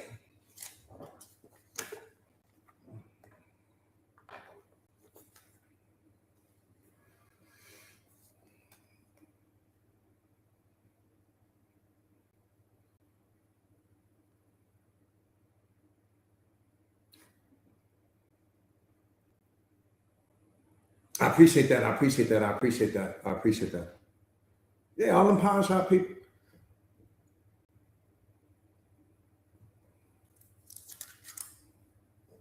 I'm telling you guys right now, the greatest gift, self-awareness is going to give you a lot of things. I promise you, it's going to give you a lot of things. It's going to give you things that you can't imagine. But in my opinion, one of the greatest gifts that it has given me personally is just to be emotionally bulletproof. You know, when you are emotionally bulletproof, man, it's a game changer because because it's the guardrails, right? When you think about guardrails, right? It's the guardrails to make sure that you don't ever veer off the road, right? It's the guard because again, when people are criticizing you, when they are, negative towards you, whatever it is they're doing, that's out of alignment with what you think they should be doing at that time. They're only doing that because they're projecting their wounds onto you. They're projecting their pain onto you. They're projecting their suffering onto you. And you understand that. When you become self-aware, you're going to understand that. So you're going to stop reacting to things like that because you're going to understand exactly why the person is doing it. And in that moment, you'll feel compassion. That don't mean you're going to be buddy-buddy. That don't mean you're going to buy them some coffee. That don't mean you're going to high-five the person. But in your mind, you're going to be saying that. And here's, here's the medicine. Here's the medicine. Here's the medicine. Here's the medicine. That used to be you.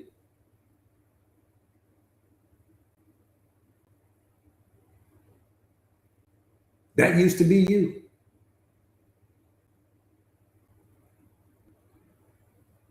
That used to be you. See, what's important, what you got to understand about reality, beloved, is that everything is carrying your reflection. Some things are reflecting back to you where you still have pain. Some things are reflecting back to you where you still need to grow. But what does God give you? He gives you balance. Some things are reflecting back to you how far you've come.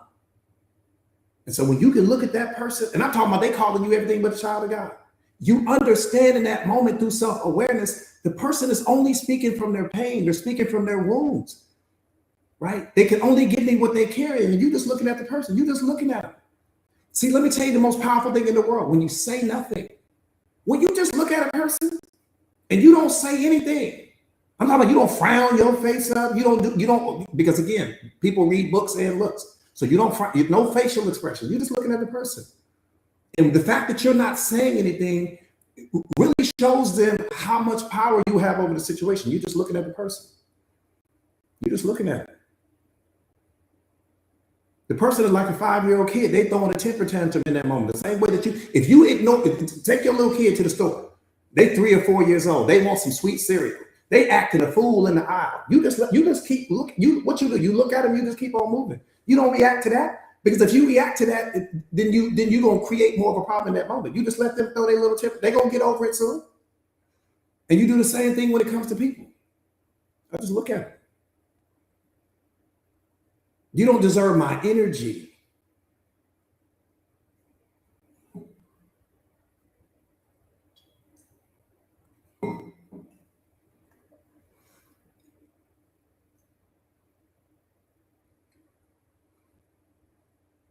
What do I tell you guys all the time? What you react to, you become.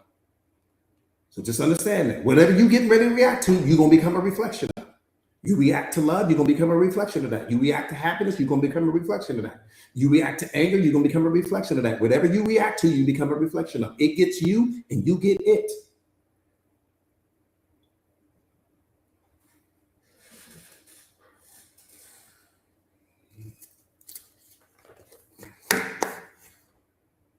Not only that, you're being tested.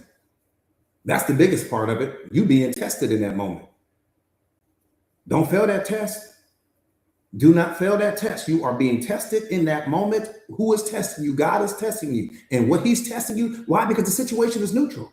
What's hurting you is not what the person is saying. What's hurting you is the meaning you assign to it. What's hurting you is the story you tell yourself about it. What's hurting you is your ego, because your ego is holding steering wheel to who you are. Who you think you are, that's your ego talking. That's not your essence talking. Because your spirit knows that this person is broken. Your spirit knows that this person is pain. Spirit would never react that way. Only your ego will. So what God is doing in that moment is he's testing you to see if the awareness is working in you, if the emotional intelligence is working in you, or if your ego is still holding the steering wheel of who you are. Don't fail the test. Look at it as a test. Pause long enough to say, God is testing me right now. Just say that to yourself, not out loud. Say it to in your self-talk. Say it in your self-talk. Give yourself an A from the situation. Don't get an F from the situation. Some of you guys are walking through life, you're getting D's and F's. You're getting D's and F's because you're allowing the things outside of you to have all this power over you, all this control over you.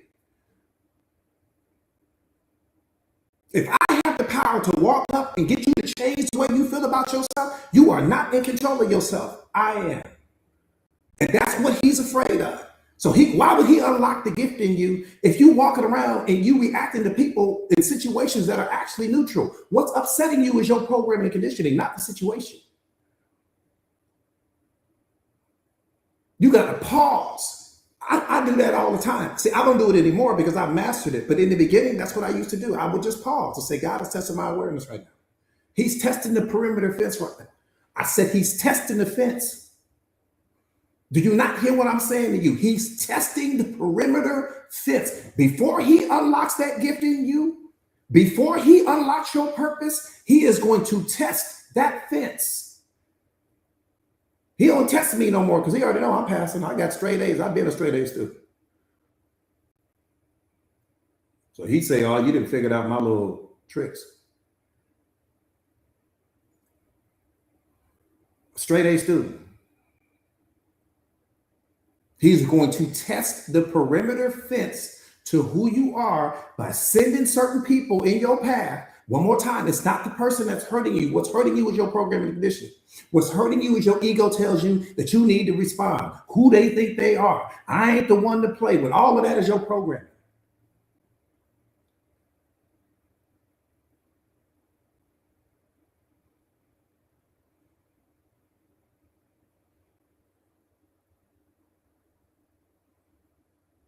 I say some of it, all of it is your programming. That part right there, that part right there, beloved, you fail in the test, you're going to keep getting the same test until you pass it.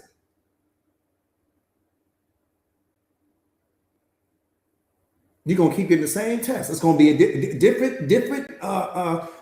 different body, same demon. It's going to be somebody else wearing a different face that's going to test you again until you pass the test, because you got to understand everything outside of you. See, that's what we don't understand, beloved. Everything outside of you is neutral. Ain't nothing got the power to hurt you outside of you. Everything outside of you is neutral. Everything outside of you needs your energy and your attention to exist. Everything needs your energy and attention. Nothing has power until you give it your energy and attention. That toxic relationship, you keeping it alive because you're giving it your energy and attention. That job that you complained about, you're keeping it alive because you're giving it your energy and attention. Anything in your life that you're complaining about, you are actually keeping it alive because it needs your energy and attention to exist. Without your energy and attention, it doesn't exist. Right now, you ain't thinking about your rent. You ain't thinking about your mortgage right now. Why? Because you ain't giving it your energy and attention. I just brought your mind to it. Right now, you're not thinking about what's wrong in the world right now. Why? Because you weren't giving it your energy and attention. I just brought that to your attention right now. Now you might be thinking about it, but before that, you weren't thinking about it. Which means it had no power. Things don't get power until you give them your energy and attention. You give everything power. Nothing has power without you. You are the power source of all life. Nothing has power without you. Everything needs your energy and attention. I can walk up to you and say anything in the world. I need you to react. If you don't react, I have no power.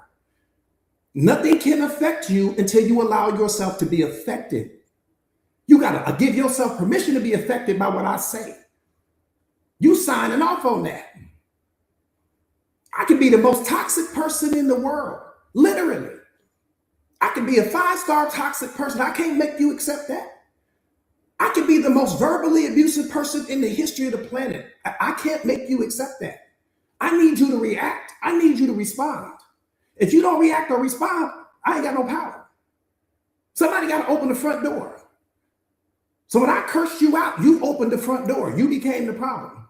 When I'm the toxic person that showed up in the relationship and I tried to give you less than you deserve, the moment you accepted that is when the relationship became toxic. Not because I offered it, when you accepted it.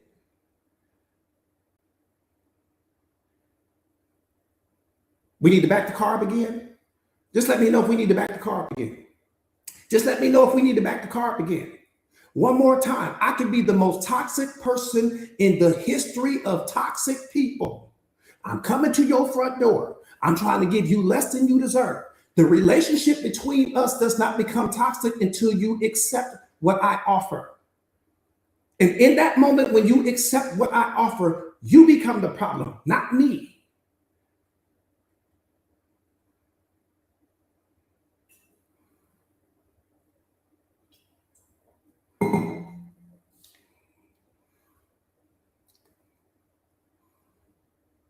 See, but we always blame the other person. Relationships don't become toxic until you accept less than you deserve. Relationships don't become toxic until you accept less than you deserve. Nobody can make you accept any. That's why God made you the way He made you. Nobody can make you accept anything that you don't want. Not me or anybody else. I don't give a damn who it is.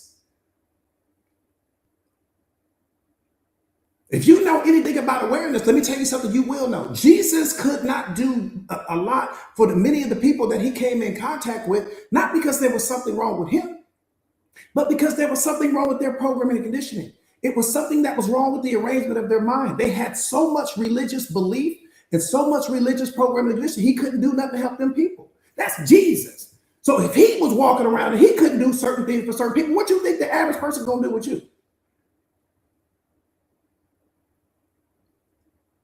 I'm talking about Jesus Christ walking on the face of this earth. I'm talking the real Him. I ain't talking about the pretend version of Him. So many people that He came in contact with, He couldn't help them, beloved. Not because something was wrong with Him, not because there was something wrong with His mind, not because there was something wrong with the information. There was something wrong with the person. So if He couldn't transform that person, how can the person come into your life and get you to accept something that you don't want? Get you to accept less than you deserve. The problem doesn't start until you accept it, beloved. Once you accept it, God is like, you accepted it. What you want me to do? You do realize you didn't have to accept that. You do realize that you didn't have to normalize that. You do realize that you didn't have to tolerate that. You do realize that. They gave me less than I deserve. No, you accepted less than you deserve. They disrespected me. No, you disrespected yourself based upon the meaning you assigned to what they said. Come on, beloved, you got to step your game up now. This is Mindset Masters now. This is penthouse talk now. We ain't doing that lobby talk. Get out the lobby of your life. You got to get to the penthouse where the real conversations is going down. Thank you for that gift too, beloved. Thank you for that gift. What's up, Ava? So good to see you, beloved. Dr. Felicia, what's up? What's up, beloved? So good to see you.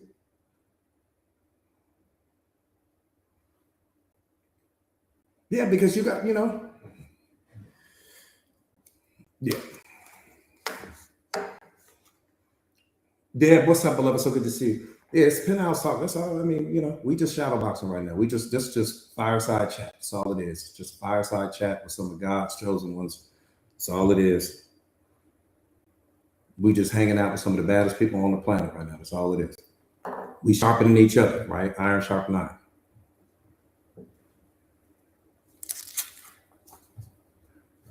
Yeah, Dr. Felicia, you're gonna love it. You're gonna love the community. You're gonna love the community. Like I said again, I'm doing a series on purpose.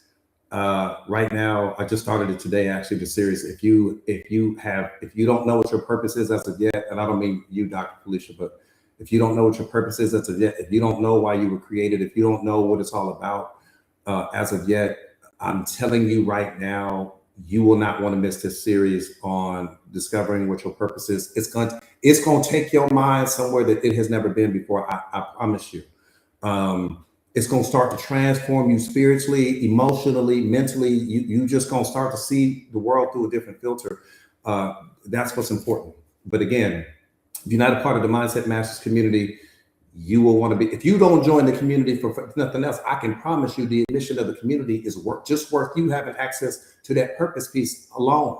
So it's probably going to end up being a 5-part series. I've already put the first 2 parts in there. I don't want to overwhelm you guys with the information because too much of anything is a bad thing, right? That's the law of diminishing returns. Too much of anything is a bad thing. Yeah, Red, I want you to go lock in on it. You need it right now, beloved, because you already on a whole different level with respect to your awareness and different things like that. And I don't mean you need it like that. You need it because I want you to start coaching it and I want you to start teaching it to other people. That's what I mean when I say you need it. Because she's becoming a phenomenal coach, and she's excellent at simplifying the complicated, right? Which is what awareness is all about, right? Let's just simplify the complicated. All right, boom. Let's get back into this live. Yeah, she's amazing. She's amazing. I'm ridiculously proud of her, like in ways that you can't even imagine. She's grown in ways that to even put words to it is disrespectful.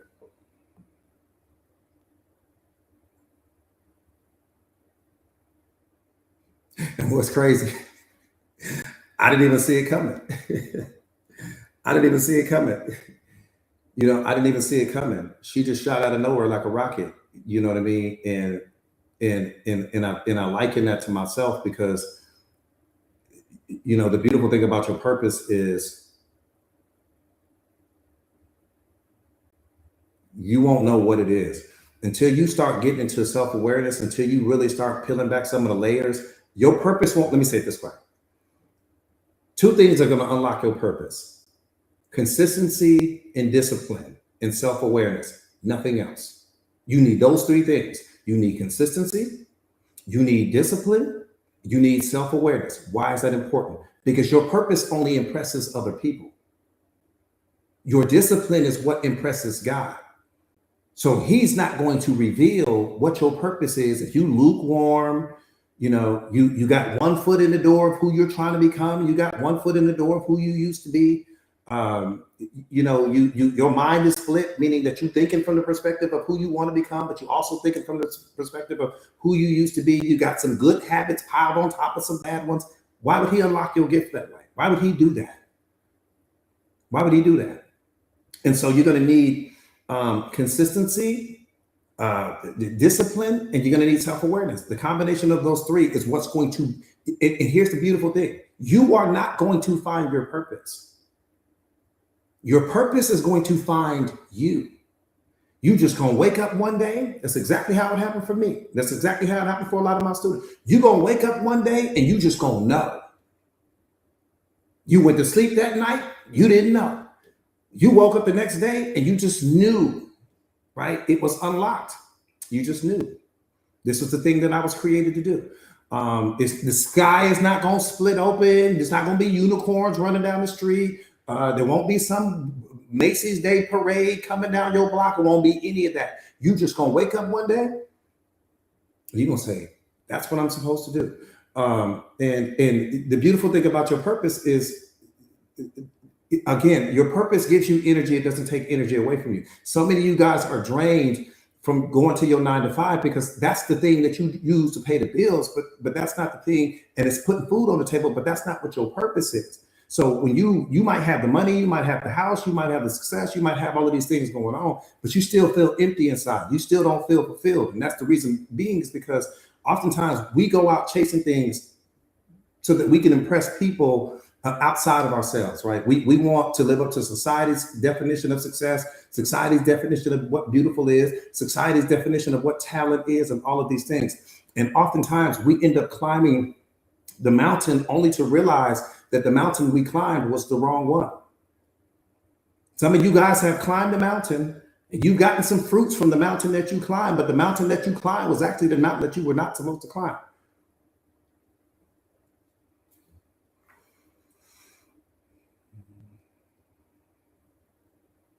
That part right there, think about a light bulb for a second. What's a light bulb's purpose? To illuminate the room. It's not looking for you to clap. It's not looking for you to cheer. It's not looking for you to do anything. It's when it's operating out of its purpose, it doesn't need you to do anything. The same thing with the sun. What's its purpose? To rise and shine on you. It doesn't need anything from you. It doesn't ask you to do anything. When you truly start stepping into your purpose, you won't need things from other people because your purpose is going to give you everything. The sun doesn't need you to do anything for it. The light in your house doesn't need you to do anything for it. When things are operating out of their purpose, they're not needing anything from you. And that's what's going to make you so powerful. Because you won't need things from other people because your purpose is giving you everything you need. It's going to give you the life that you want. You're going to have to ask anybody else to do anything for you. It's going to give you everything that you want when you step into it. I promise you. All right, let's get busy.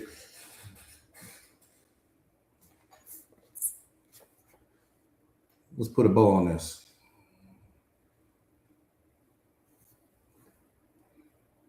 Yeah, absolutely. You said, do I believe in them? Absolutely.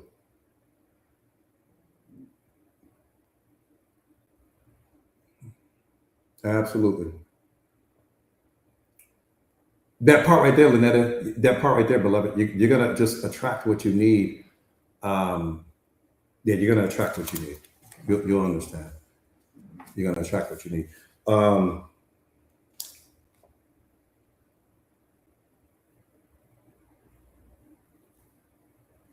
Let me tell you something that's mind-blowing. What's sad is that we're very uncomfortable with how we look, but we're very comfortable with who we are.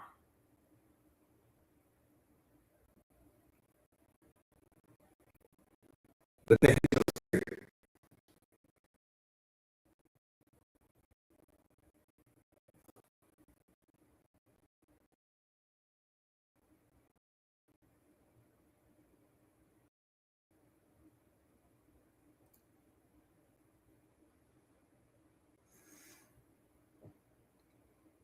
I said, what's sad is that we're very uncomfortable with how we look, but we're very comfortable with who we are. Let me see if I can give you a paradox here. Let me tell you what I mean. We will tear ourselves apart over our parents. We will tear ourselves apart over our weight, over our aging, the flaws that no one else is even looking at. You do realize that though, right? Come on. Penthouse talk only. You do realize that when people see you, they don't see you the way you see yourself. When that person sees you for the very first time, they marvel at you. They don't see flaws. They don't see your imperfections. They don't see your aging. They're not looking at what's going on in your body. The person that see you the way you. In fact, it's humanly impossible for me to see you the way you see yourself. No person in history sees you the way you see yourself. Let me tell you what the problem is. Let's turn the awareness up. Again, this is Penthouse Talk. Let me tell you what the problem is. You project the way you see yourself onto other people. That's your problem. One more time.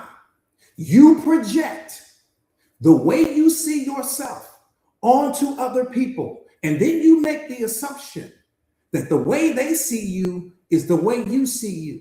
And that's where all of the drama starts. So now you got all this insecurity in you.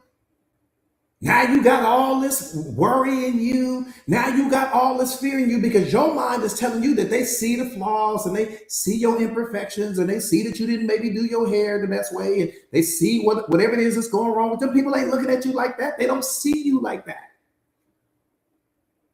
I'm telling you what God loves right now. It's humanly impossible for any person on this earth right now to see you the way you see yourself. We can't, we just can't. But it's also impossible for you to see yourself the way we see you. That's what makes it beautiful.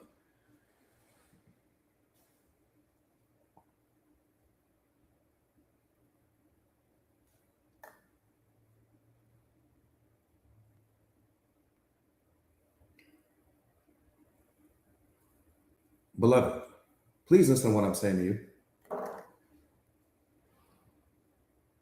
How you look at yourself, I'm cut off from. But what I see when I look at you, you are cut off from. So two versions of yourself exist. The moment you come in contact with a person, two versions of yourself exist. There's a version of you that only you can see. And then there's the version of you that only I can see. You can't see yourself the way I see you. And I can't see you the way you see yourself. When I'm looking at you, I'm marveling because I ain't never seen you before. So I'm only looking at what's right about you. When you look at yourself, you're looking at what's wrong about you because you're with yourself all day, every day. So you're always analyzing and always criticizing. You know where every flaw is. You know where every blemish is. You know where the stretch marks are. You know what this is happening. You know what that's going on. You know things that I don't know, beloved, that I'm not even looking for. And then you take that image that you have in your mind and you project that onto me. So you assume I'm seeing you how you see yourself, and I don't. I can't. And that's what makes you feel insecure. You feel insecure around certain people because you think that they see you the way you see yourself. And they don't. If you can see yourself the way other people see you, oh, your head would be the size of New York. It would be so big. But you are desensitized to your own greatness because you're around yourself you got access to you 24 hours, 7 days a week. I'll give you a great example of that. Think about your car. Let's just say you've had your car for a year. Let's just say you had your car for 5 years. You had your car for 5 years. You driving the car every day. You tired of the car. You know everything that's right about the car. You know everything that's wrong with it. But I don't have a car. And then one day I come, we friends. One day I come to you, I say, can I borrow your car so I can go to look for a job or put out some applications or whatever the case may be? You say, yeah. You off that day. You ain't going nowhere. You hand me the keys. When you hand me the keys and I get in your car, I see everything that's right about your car. I don't see what's wrong with it because I don't have access to it like that. I'm looking at how smooth it drives and I'm feeling the horsepower and experiencing the air conditioning, the music. I'm just enjoying the car. Something that you are desensitized to. Something that you get in and you don't even give yourself the same energy that I'm giving it. That's how you work in real life. You have so much access to yourself that you see everything that's wrong. People have limited access to you, so they see everything that's right.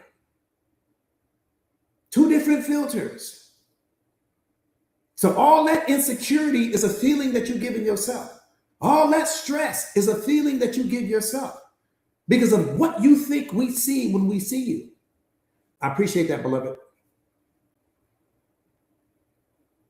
And I'm only saying this so that when you walk into a restaurant or you walk into, it don't matter if your nails you ain't did your nails. Doesn't matter if your hair is what you think they ain't looking at all of that.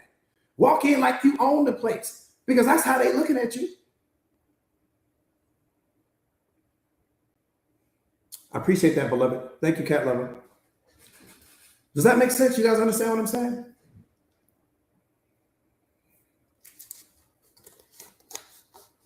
No matter what you think about your body, I don't carry that opinion. No matter what you think about your hair, I don't carry that opinion. I'm a qualify it right now. You guys know I love to qualify things. I'm gonna qualify it right now. And this is just for the ladies. I want you to be brutally honest right now. Just for the ladies. Type me in the comments right now. You're gonna be brutally honest. Type me. I ain't going unless until I see some me's in the comments. I'm gonna just qualify it real quick.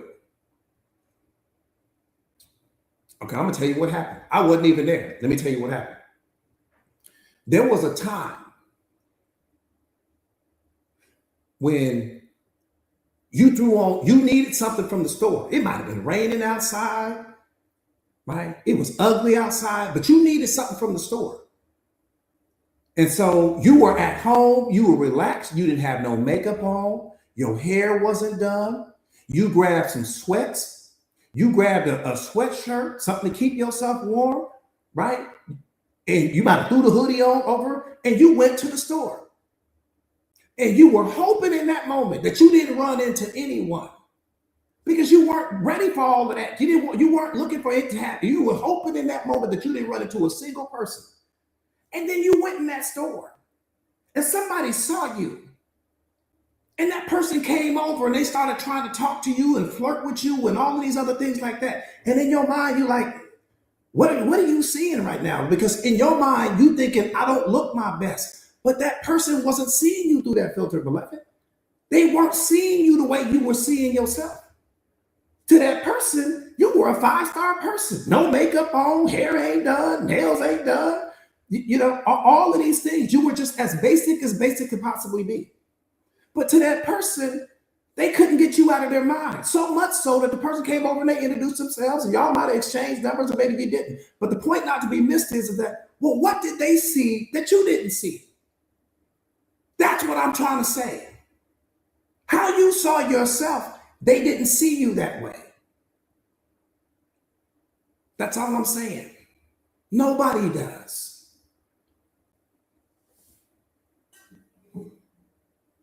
I'm telling you, oftentimes when you go out looking the most basic, that's probably when you attract the most people because they don't see you that way. That's not to say that you don't have people beating down your door when you all dolled up. But what I'm saying is that when that person saw you, they just saw you as the 5-star person that you really are, because that's really what you are.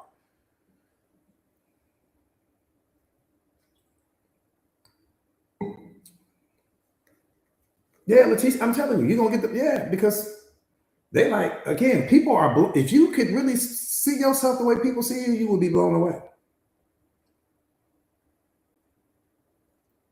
That's all I'm saying. So the feeling of insecurity is coming from you because you're projecting what only you know onto other people. That's the whole point of this message.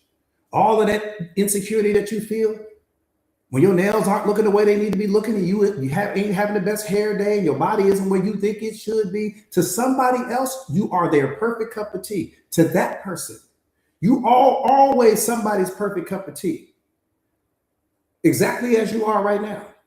And that's what you have to understand. No matter what you do to yourself, whether you decide you don't ever want to work it out again, and you decide you're going to work out 7 days a week, it doesn't matter. You are somebody's perfect cup of tea, exactly as you are currently constructed right now in this moment. And the moment you start trying to change yourself into what the world needs to be, you start trying to change yourself to all of these things, that person that saw you as being perfect as you are right now won't see you the same anymore because you've changed yourself.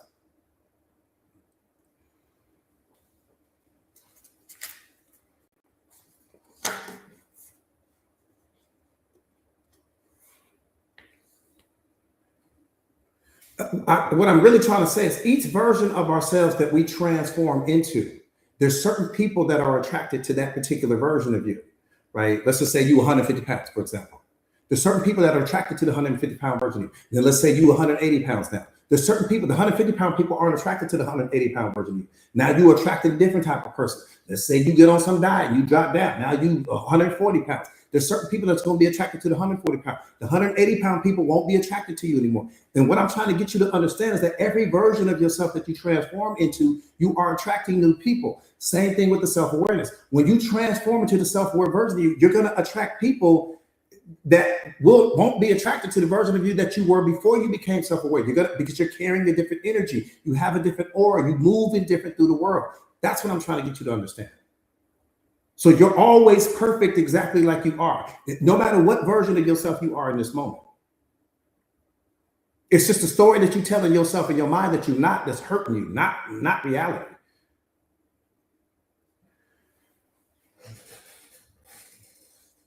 Does that make sense? Same thing with men. We think we need to go to the gym and get all buff so we can get more people. But what you don't understand, or attract more women. But what you don't understand is that every woman isn't attracted to the super buff dude, right? And then you might be the super buff dude, and the skinny dude will get the girl that you would have never received, because that wasn't her thing. Every version of you that you are is only going to attract certain people to you, no matter how you look.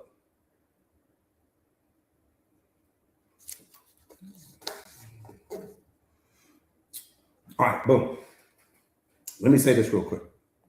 So a couple things I want to get. I didn't get that. Let me get back into this piece. So one more time is, what's sad is the version of you. What's sad is that we're uncomfortable with how we look, but we're very comfortable with who we are. This piece is important, you guys. This piece is important. We tear ourselves apart over our appearance. We tear ourselves apart over our weight. We tear ourselves apart over our aging, right? And the flaws that no one else is even looking at, right? Whatever your flaws are, no one else is looking at that.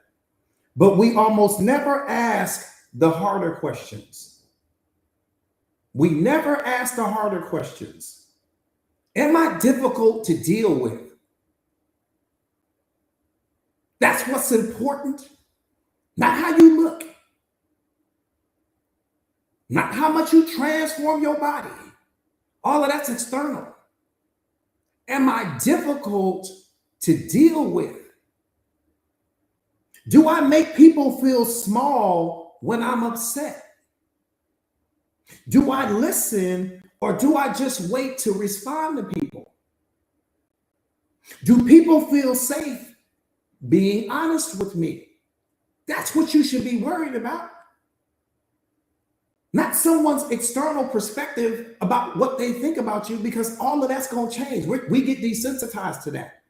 No matter how beautiful you are, no matter how handsome you are, your partner at some point in time will get desensitized to that. That doesn't mean that they don't think you're still beautiful. That doesn't mean they don't think you're still handsome. They're just going to become desensitized to that, the same way you did with the beauty of your car. You don't walk outside and jump on top of your car like you used to in the beginning. Oh my God, I'm so happy to have this. You got desensitized to it. We get desensitized to things, right? The glue in what's important is what's underneath all of that. So one more time. Am I difficult to deal with? That's important, because you're blind to that right now. You don't know whether you're difficult to deal with or not. You only know what other people tell you. And oftentimes people are afraid to tell you the truth because they don't want to have some emotional blow up with you. So they won't really tell you what's real. They only tell you what you want to hear because they don't want to rock the boat. See, your friends, I promise you, if they could be brutally honest with you without fear of your reaction and without fear of you blowing up, they would probably really tell you some things about yourself that you're blind to right now. Your significant other, if they could just be brutally honest, would probably tell you some things about yourself that would blow your mind, that you're blind to right now. And they don't want to say anything to you because they don't want to rock the boat. They just would rather we just deal with it. But see, people are afraid of your reaction. People are afraid of losing access to you. People are afraid of you shutting down emotionally, so they won't say anything. They just won't say anything. Because they know your patterns and they know how you're going to react. And oftentimes, most people can't handle criticism. Most people shut down when it comes to criticism because your ego takes over. So one more time, am I difficult to deal with? Do I make other people feel small when I become upset? Do I listen, or do I just wait to respond to people? Do people feel safe being honest with me? Do people feel safe being in my energy? And here's the problem. We are far more afraid of being seen as unattractive than we are of being experienced as unkind.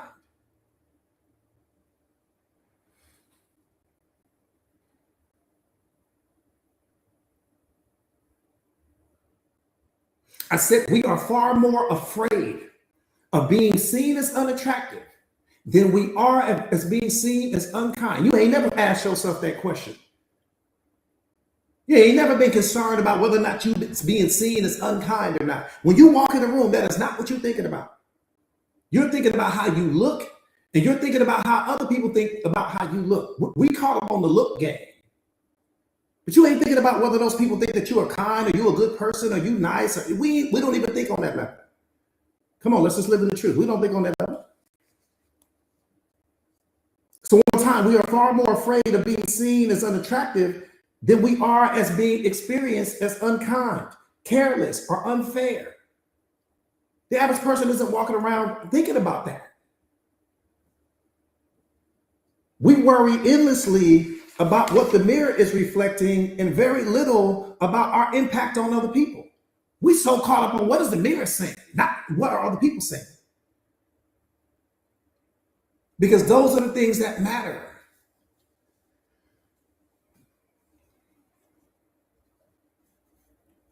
Newsflash: you can be good looking and still be the person that people have to emotionally recover from. You can be fine as hell, and when that person leaves your presence, they still have to recover emotionally from the experience of you.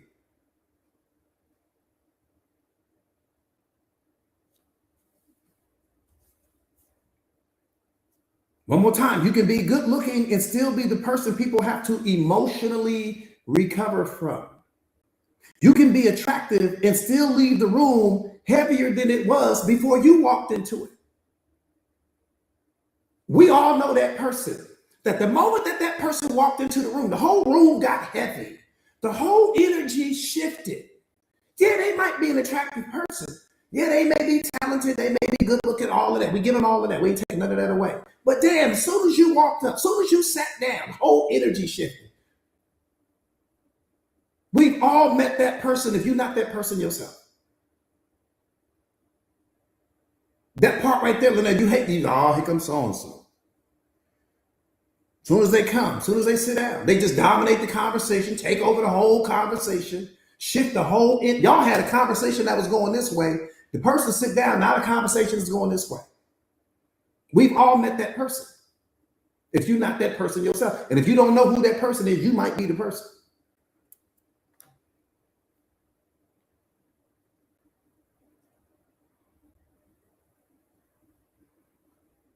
Pisces, beloved. Yeah, Pisces. Hardcore.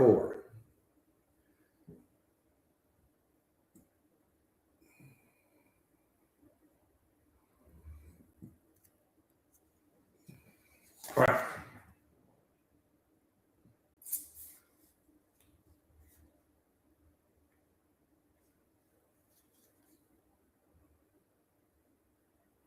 Is what a bad thing, Ro? What's that, beloved? Is what a bad thing?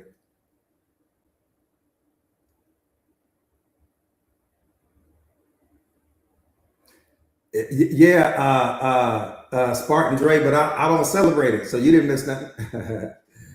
Yeah, I don't celebrate it, so you didn't miss nothing. I promise you, I don't celebrate it. Shifting the room or the conversation, yeah, it is. It is. You know, um, no, it's not. It's not a bad thing to shift the room if you just are a powerful person and your energy. Um, if you walk in a room and you just right, you shift the energy in the room. Um, because if you're shifting the energy in the room, that means that you are positively impacting that room, right? Um, like the whole vibration of the room stepped up when you walked in the room. That's what I mean. There's a way that you can walk into a room and you shift the energy in the room because your presence is there and you've elevated the consciousness in the room. You've elevated the vibrational frequency in the room. That's one thing. I'm talking about people that walk in and everybody just feels drained. You just feel heavier. You just it just everything shifts when this person walks in the room.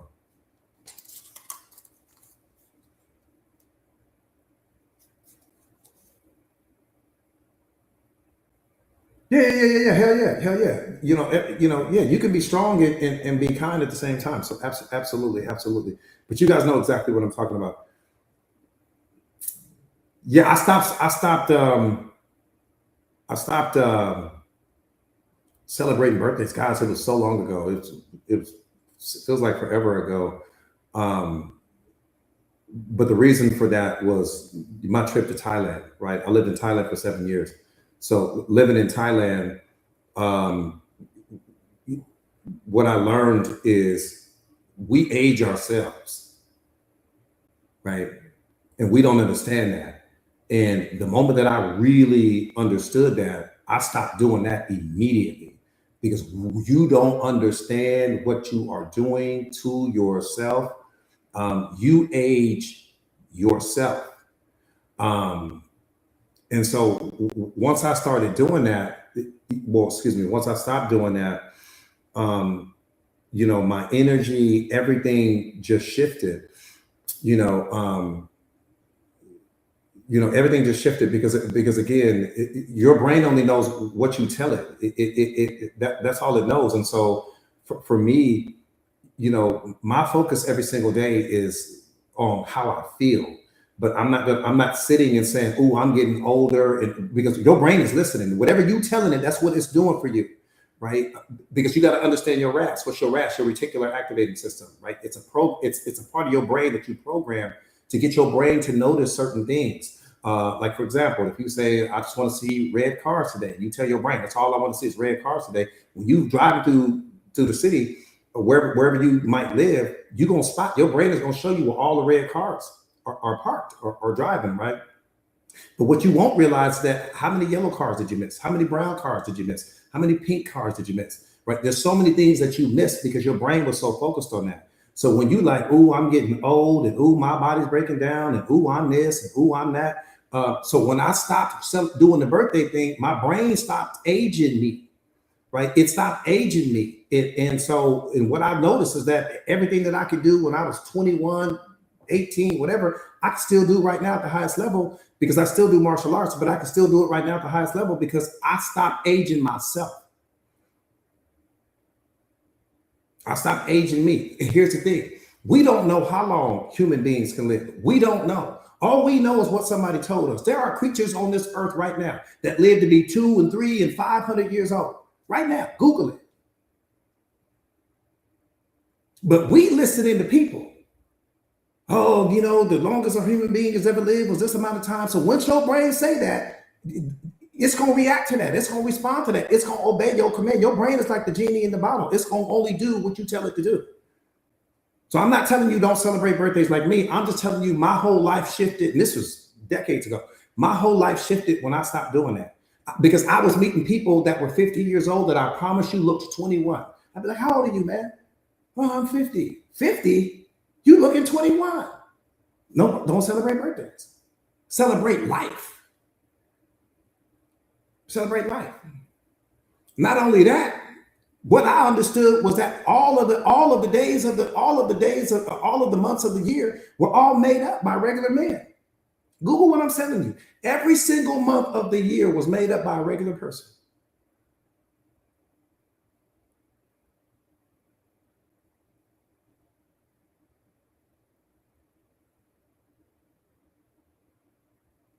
I said every single month of the year, yeah, your birthday included, was made up by a regular person. As regular as black coffee, regular. I ain't seen nobody that could walk on water. The month of July was named after Julius Caesar. The month of August was named after Augustus Caesar. Just he felt that he was so powerful that he should have a month named after him, and he named a month after himself. And it's what we celebrate every month. It's made up stuff. So your brain is sitting here aging you. You could live to who knows how long you could live, but you're sitting here aging yourself because of something that ain't even real, something that came out of the mind of some regular person. Just the things they tell us, man, that we listen to that hurt us. I'm telling you right now, you don't understand. If you believe you're getting old, you are. And your brain is going to do everything it can to confirm that belief that you have about yourself. I need to tell my mom, "Stop doing that. Stop saying, 'Oh, baby, I'm getting old.'" Stop saying that. Because your brain is going to obey that command. It's the same thing when you believe your significant other is cheating on you. When you look at them, everything you see. Well, let me say it this way. We see the world through what we believe. Your beliefs is what has your vision is predicated on whatever it is you believe to be true. If you believe there's only good in the world, that's all you're gonna see. If you believe that the world is corrupt, that's all you're gonna see. If you believe that there ain't no good men out there, that's what you're gonna see. Whatever you believe to be true is what your brain is gonna allow you to see. We see the world based upon what we believe, because that's how your reticular activating system works. So it's important for you to understand that, man. You got to be careful about what you believe.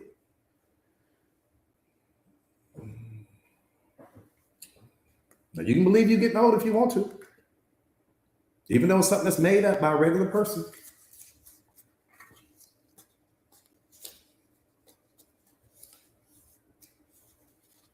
Somebody just told us, oh man, kids need to be out of the house by the age of 18. We just listened to somebody. We don't know where that came from. Somebody just made that up. Somebody made that up. If you live in the United States, somebody made that up. The kids need to be out of the house by 18. They don't know nothing at 18. The 18-year-old version of you didn't know nothing. Your brain was still developing at that time. You didn't know anything. That baby ain't ready to go out to the 50-year-old people still can't figure the world out. How this 18-year-old kid gonna figure the world out? But we listen to that. I can't wait for you to turn 18 so you can get out of my house. You know how many times I heard that? I wasn't ready for any of that. That's why I kept crashing into everything. You got 50-year-old people walking around on the face of this earth right now. We still ain't figured out life. Still trying to figure life out. How this 18-year-old kid gonna know what we don't know? Somebody told you don't wear white during a certain period of time. You don't know who made it up. But you adopted the belief. And then you think when somebody wears white or whatever the case may be, oh, what you doing, you ain't supposed to worry, but you don't know where it came from. You just swallowed it. This is the interjected belief. You just swallowed it whole. You literally shaped your life around a belief that somebody created that you don't know anything about. You don't know where it came from. You don't know who the people are. You wasn't there when it happened. You don't know none of that. That's just to show you the interjected beliefs that we have. Somebody said that, we need to be retired by a certain age. Oh, you need to be retired by it. So your brain automatically thinks, oh, I need to start slowing down. Life is getting slower. All of these other things like that. We don't know who made it up. Somebody just made it up. You know who made it up. And you don't know what that belief is doing to your body. All these things that people have said that's wrong with us physically. Oh, this person's got anxiety and this person has depression. These are all spiritual things because you're out of alignment. But we listening to people. You think something is wrong with you. You think something is broken and ain't nothing broken in you. You just out of alignment. You taking medication for something that the medication can't even fix in you. Think about what I'm saying to you. We sit here and go to this therapist and get put on some medication, but the medication can't solve the problem that you went there for because you never had a problem. You were just out of alignment. You had the problem. You're a spiritual being. You don't have problems. You just get out of alignment every now and then. What takes you out of alignment is your programming and conditioning. What takes you out of alignment is the stories that you tell yourself. That's what's taking you out of alignment. You ain't got no problems. You ain't never had a problem in your life. You have alignment issues. You are either in alignment or you're out of it. There's only two things you can be in this world. You are either self-aware or you're not. If you're not self-aware, you're just out of alignment. Don't mean you're broken. It doesn't mean you need to be fixed. You only need to better understand yourself. That's your only problem, is a lack of understanding. The only problem you ever had. You don't understand yourself, beloved. Ain't no different than if I give you a brand new device. If I give you a brand new device, thank you, beloved. Thank you, BB. If I give you a brand new device, you ain't never seen a device in your life. You're like, Coach, what do I do with this? You don't know what to do with it. You ain't never seen one before. Ain't no instruction manual. What do you think you're going to do? You're going to abuse the thing. I'm going to give you another way to look at it. Think about a spoon. Just the first time you ever seen a spoon in your life. And I hand you a spoon, but then I also hand you a loaf of bread. And I tell you to take the spoon and cut the loaf of bread with the spoon. So you cutting the loaf of bread with the spoon. But you're doing more damage to the bread. Not because there's something wrong with the spoon, but because there's something wrong with your understanding of it. And that's how we're walking around. When you don't fully understand who you are, what you are, you're going to misuse what you are. You're going to abuse what you are. You're going to neglect what you are. Not because there's something wrong with you, but because there's something wrong with your understanding of how you work. The spoon is perfect. It's just not perfect for the bread. But when you use the spoon for what it's actually used for, all of a sudden it becomes the greatest thing in the world for that particular function. Like you, the moment that you understand your purpose, the moment you understand why you were created, everything is going to make sense. You won't have to chase discipline. Discipline will chase you. You won't have to chase alignment. Alignment will chase you. You won't have to chase people. People will chase you. You won't have to chase money. Money will chase you. Everything comes to you when you are aligned. But when you are out of alignment, you have to chase everything. And if you look at your life, you'll see what I'm saying. When you are out of alignment, you chasing love and you chasing happiness and you chasing peace. You're chasing things. Why? Because you're really trying to recover what's a part of your natural essence. But you don't understand that at the time. Everything that you're looking for is something that is innately within you. You just got programmed and conditioned to look for it in other people. You thought that you could find the happiness in someone else. You thought that you could find the love in someone else. You thought that the peace was something that comes from your life not having chaos. No, peace comes from you standing in the storm and you are not allowing the storm to affect you, because nothing in the history of this planet can affect you, beloved. That's how powerful you are. Your job is to stand in the biggest storm. Give me the biggest storm in the world. I tell God that all the time. Give me the storm. Give me the storm. Let me stand in the storm, because the storm doesn't have the power to affect me. What affects me is the story I tell myself about it. What affects me is the meaning I assign to it. Give me the storm. So that's what he does. He sends me the storm. The storm being a metaphor for the people that are out of alignment. The storm being the metaphor for the people that don't love themselves. The storm being a metaphor for the people that are depressed. The storm being a metaphor for the people that are lost. Send me the storms. That's why you were created. You were created to alchemize every negative situation you encounter, to pull the negative energy from everything you encounter and to transform that negative energy into something positive. You never allow the energy to attack you. That person walks out of your life, go write a book. This person over here doesn't choose you, go hit the gym. This person over here doesn't believe in you, go and start that kickboxing class. Every single thing that happens in your life that's negative, your job is to alchemize the negative situation and turn it into a positive. Because two things are going to happen. You're going to either let that energy attack you, or you're going to take that energy and you're going to let that be a springboard for you becoming the most badass version of yourself. That's what you do. You give me the negativity, I'm building something powerful. You give me the drama, I'm building something powerful. You give me the chaos, I'm building an empire.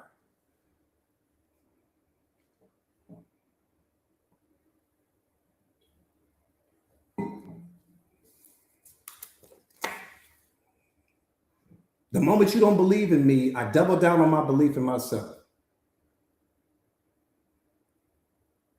The moment you don't believe in me, I double down. I can't blame you for not believing in me. You probably don't believe in yourself.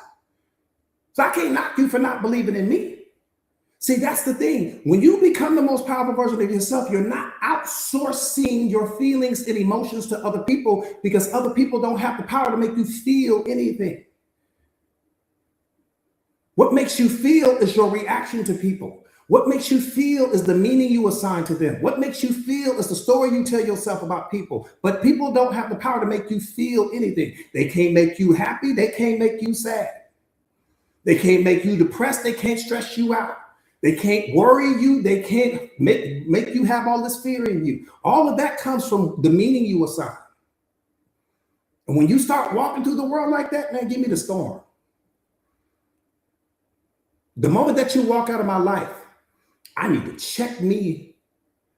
You better catch this. The moment you walk out of my life, I need to check myself.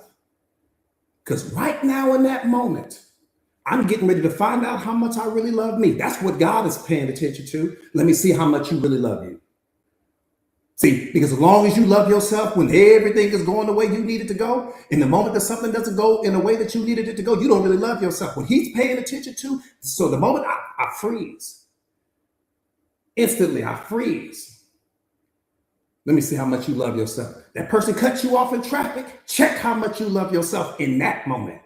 That person criticizes you, check how much you love yourself in that moment. That person stops believing in you, check how much you love yourself in that moment, because that's what God is paying attention to. He's not paying attention to how much you love yourself when things are going the way you need them to go.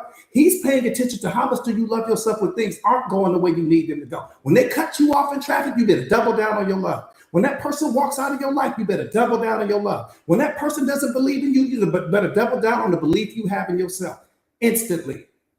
Because that's what he's paying attention to. I appreciate that, beloved. Send me the storm. If you can't deal with the storm, send it to me. I need the energy from everything. If you can't handle the storm in your life, send me the storm. I'm like that movie Twister. You know, them people in the movie Twister, they chasing the storm. Everybody else running from the storm. They chasing the storm. They got all the little things going up in the storm. They trying to measure the wind and measure the rain and measure its power and measure the size. That's me. I'm in the truck by myself. Send the storm to me.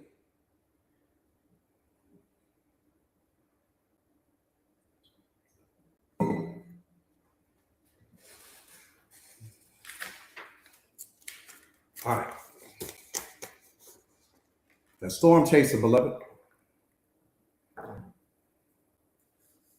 I'm telling you, everything is you pushed out. Don't ever forget that. Everything is you pushed out. Whatever you do, beloved, don't ever forget that. Everything is you pushed out. What does that mean? I am a reflection of your tomorrow. That's all I am. Thank you, beloved. Thank you, Annette. Thank you, beloved. That's all I am. I'm a reflection. You looking at your future right now. With respect to self-awareness, self-mastery, emotional intelligence, you looking at your future right now. That's all I am. Now, you might leave this live 5 minutes from now, and somebody might reflect your pain. Somebody might reflect some version of yourself that you still need to heal. Somebody might trigger you. I get all of that. But in this moment, I am a reflection of your tomorrow. That's what you're focusing on. Let me be your North Star. Let me get you to this place.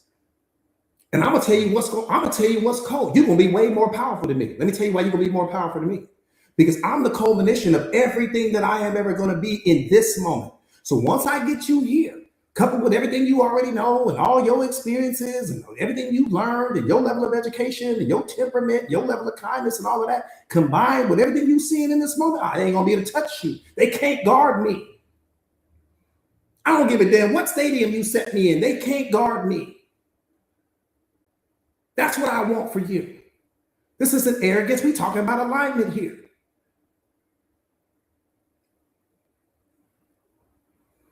All right.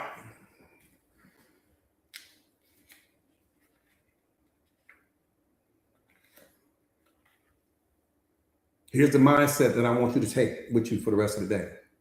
Roll the tape. Sit. Roll the tape. When it comes to people talking about your past, roll the tape. That means we ain't talking about that no more. When it talks about all these people talking about who you used to be, roll the tape. We ain't got time to talk about that no more. When it talk about people, this, you remember when you used to do this and that, man, roll the tape. Roll the tape means we moving on. We ain't got time to be talking about yesterday. We ain't got time to talk about who we used to be. We ain't gonna keep reminding ourselves about what we don't have. We ain't gonna keep focusing on what's missing from our life. Man, roll the tape. That means let's get locked in on now. Let's get locked in on the present moment, man. Roll the tape. While we sitting here talking about yesterday, man, roll the tape. All this movie called life that we ain't had an opportunity to see. All these moments that we haven't had an opportunity to see, man, you better roll that tape. The moment that somebody starts talking to you about something that you don't want to hear anymore, let them know, man, roll the tape.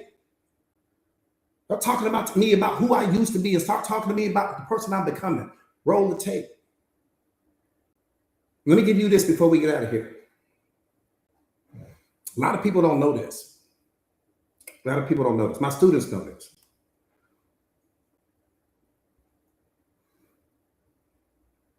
I want you to think about a train. Neptune, what's up, beloved? I want you to think about a train. Okay.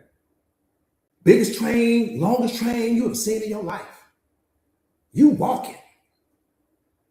Right? You on your way just out having a stroll, but there's a railroad track down the street from your house. So on this particular day, you walking, minding your own business. Everything is beautiful. You ain't got no problems, nothing's wrong. You just walking.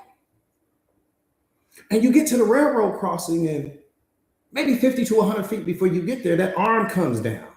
Right? Lights flashing and everything like that. You know the train is coming. And so hitting that train. Now you standing there, train is massive. The train is going faster on this particular day than you've ever seen. I'm talking about that train is moving. You just looking at it. There's nothing on the train. The train is snow white. Ain't no graffiti on the train. No signage on the train. Nothing on the train. You're just watching it. That's how your life works. Every single one of those cars on that train represents some moment in your life. The train is going so fast that it creates the illusion in your mind that it's all one thing, but it's not. If the train were to slow down, what you would realize is that it's actual individual cars, all connected. That's how the present moment works. The present moment is individual moments connected.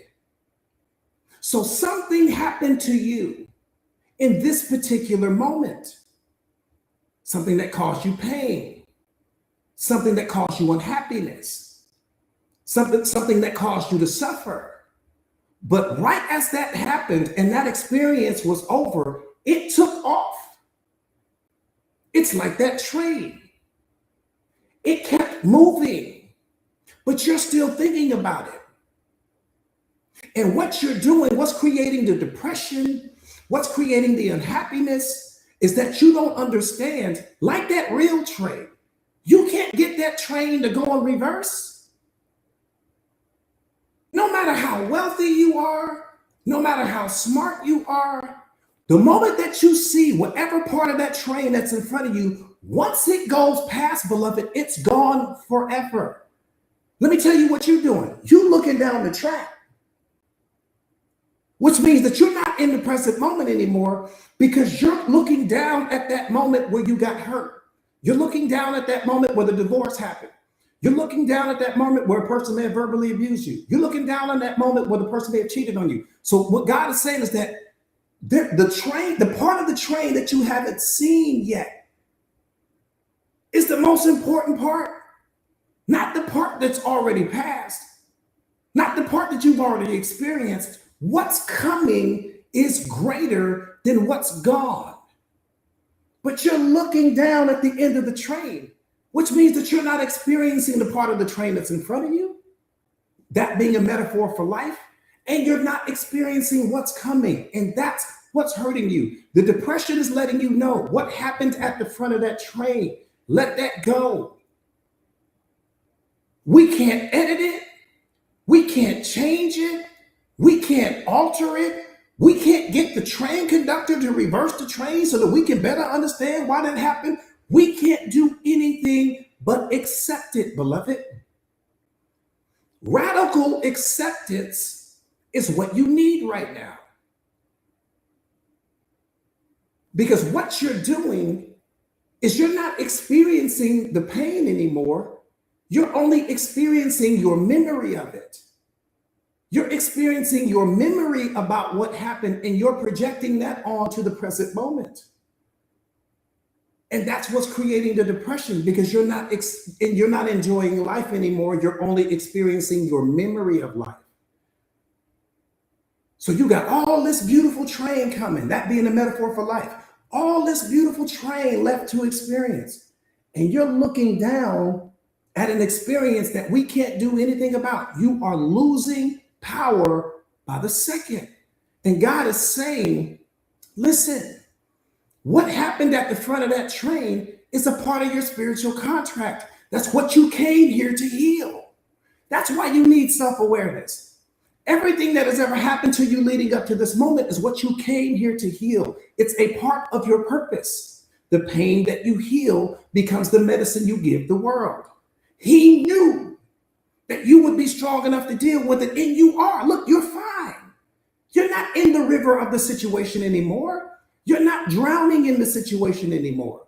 You're not in the water anymore. You're standing on shore. You're fine.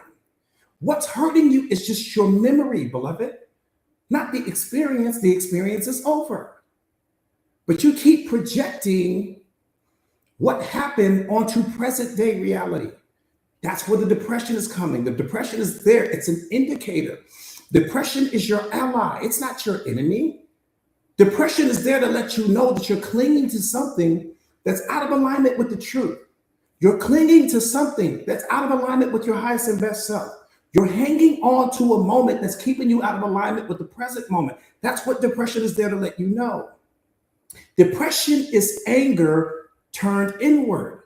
It's anger turned toward you, because in that moment, you need some understanding, you need some clarity, you need closure, you need all of these things. That's what you're looking for. So you have this bottled up anger in you, and you have this moment that you won't let go of, but you're missing the train.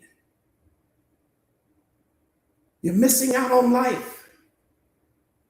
You're missing out on your calling. You're missing out on your purpose. What happened at the front of that train, that being metaphor for what happened in that previous moment, that previous experience, was something that was a part of your spiritual contract. That's what awareness is going to take you to. I promise.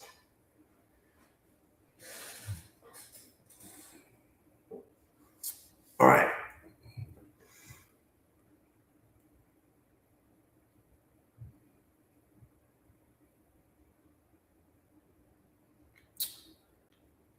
All right, you guys, let me let you guys get out here. Type me in the comments real quick. Ukraine's in the building. What's up, Ukraine? So happy that you are here. So happy that you're here. Do me a favor and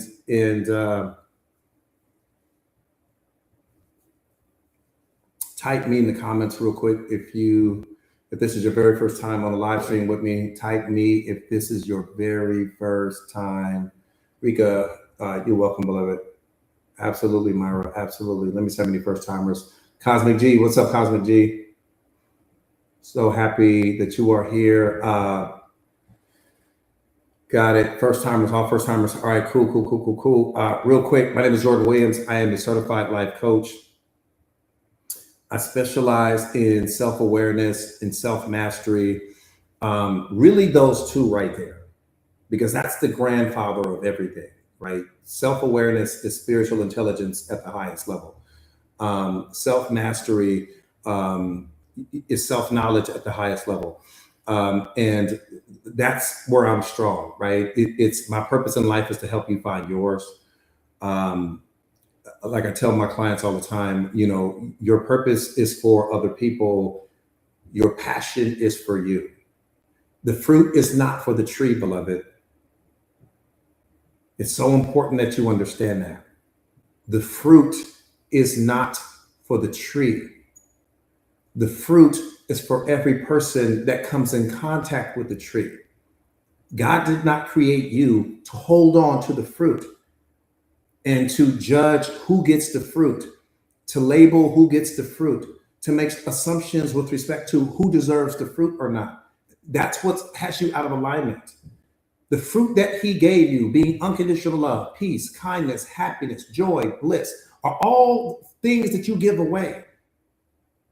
Not things that you harbor, not things that you hold on to, not things that you only give to certain people that are in your inner circle and different things like that. No. What are you doing here? What are you doing here? You're way out of alignment. That's the problem. You're out of alignment, beloved. The fruit is not for you. The fruit does not even belong to you. I tell you guys this all the time. Love is not something that you have. Love is something that has you. You have never had love in your life. Love has you. You surrender to what it is. And when you surrender to what it is, you give it away to every single person that you come in contact with no expectations. That's what life is all about. Can you walk through life and give the love away that's in you right now with no expectations whatsoever, regardless of what this person's color is, regardless of their socioeconomic status, regardless of what you think about them, regardless of what your opinion is, regardless of if they just got out of jail or not? None of that matters. None of that's your business. It's all God's business. That's what he's testing you for, beloved. And some of you guys are failing that test. Some of you guys are getting D's and F's there because you allowed your ego to get in the way. You got your programming and conditioning getting in the way. So you are deciding, you playing his role, deciding who gets it and who doesn't get it and all those things. And that's what's hurting you. You are out of alignment with why you were created. You're out of alignment. And anytime you are out of alignment, you are going to be frustrated. You're going to be frustrated. Again, my name is Jordan Williams. I am a certified life coach. I specialize in self-awareness, self-mastery, relationship mastery, emotional intelligence, consciousness, helping my students and my clients all over the world to become the most powerful versions of themselves. I am also the best-selling author of this book, which I am so proud of. The Secret of Awareness, How Powerful Are You Ready to Be? This book is a bestseller. It is a game changer. The book is my gift to the world. The book is not for me. The book is for every person that comes in contact with it. The book is just a part of my fruit. And that's what's important for everyone to understand. I'm not in the book because I don't belong there, which is the number one reason why I'm not in it. Again, the book is for you. The book is not for me. Having said all of that, I've been coaching for over 2 decades now. I've been the secret weapon for a lot of people, from top celebrities to athletes, politicians, executives, doctors, lawyers, everyday moms and pops, UFC fighters, you name it. I have coached them. And I noticed things. 2 decades of coaching will teach you a lot, but I noticed there's a reoccurring theme. People don't understand the secret to life. And people don't understand that they are the problem. Those are 2 things that are so hard for people to wrap their minds around. It's easy for me because I've gained mastery over it. And it's easy for a lot of my students because they've taken the time to gain mastery over it as well. I appreciate that, beloved. I appreciate that. But people don't understand that. If you don't know the secret to life, you're going to hurt yourself. Mentally and emotionally, not physically, of course, but mentally and emotionally. If you don't know the secret to life, you are going to hurt yourself. Like being in possession of fire and you ain't ever seen fire before in your life. You sit here getting burned left and right because you don't know the real purpose behind it. And it's kind of a lot like that. If anything that you don't fully understand, you'll ultimately abuse or neglect. Also, people don't understand that you are the question and the answer all at the same time. You are the student, you are the master. My job, my goal, my purpose in life is to help you to go from being the student to being the master. And once you get to that place, it's game over. Having said that, the Mindset Masters community is something that I want to talk to you guys about real quick before we get out of here. And again, happy Friday to everyone that's coming on. Yeah, I love that, Cosmic G. I love that. I love it. I love it. I love it. I can't wait to see that. I can't wait to see that.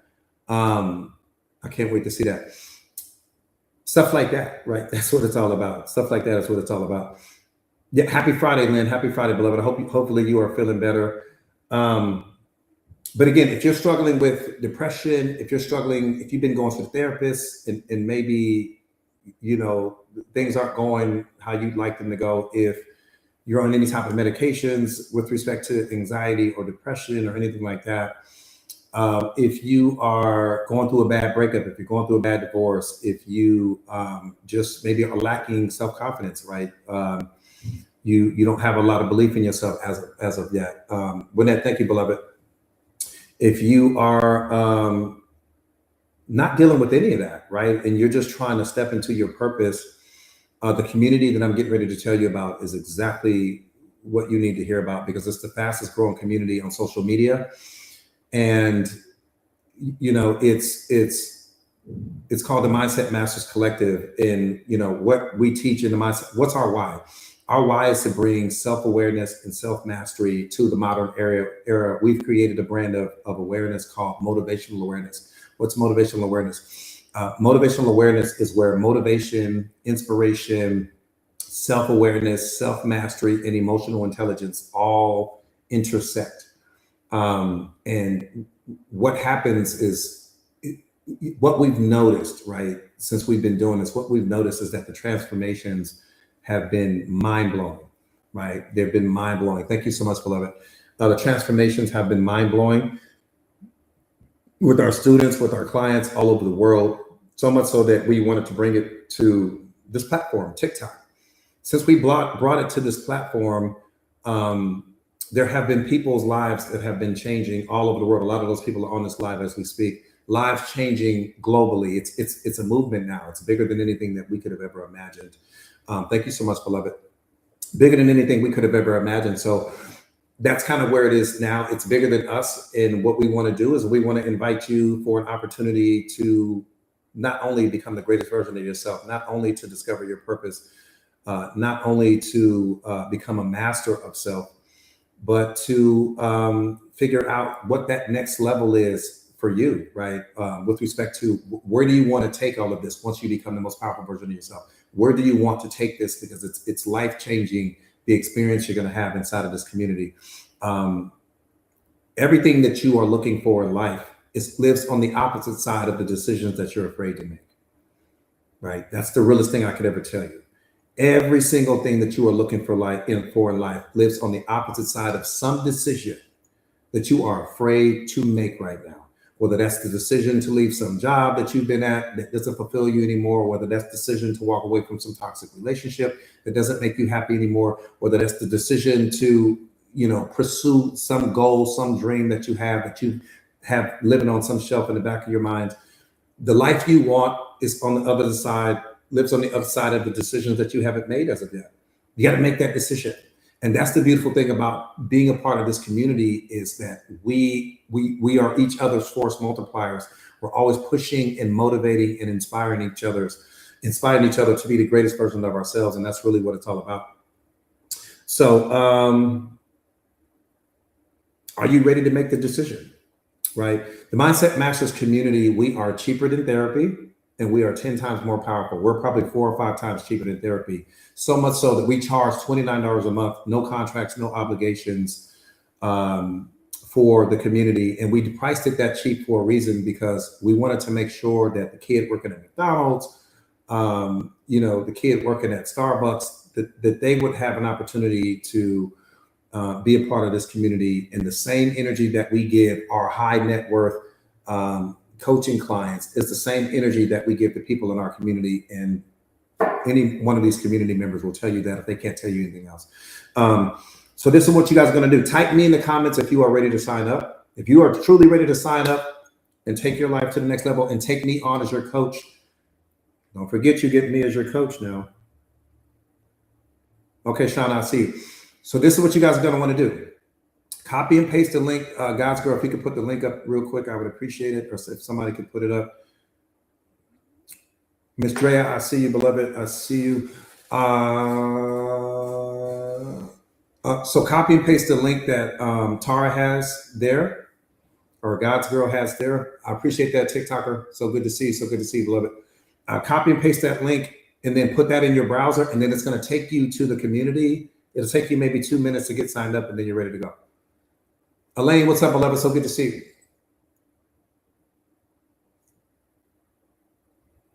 Outlaw Lady, yeah, absolutely, absolutely, absolutely. Again, copy and paste the link. It'll take you to the community. You guys will get signed up. You're going to get a free copy of my book today as well. When you get signed up, you're getting the book today, and you're getting my e-course today, The Fearless Mindset. Great to see you as well, beloved. Happy Friday to you, Elaine. Happy Friday, beloved. That part right there, Unbreakable. I'm so glad you jumped. Thank you for saying that. Thank you for saying that. Yeah, please watch the, so you're going to get the book today. You're going to get the course today. You're going to get me as your coach today.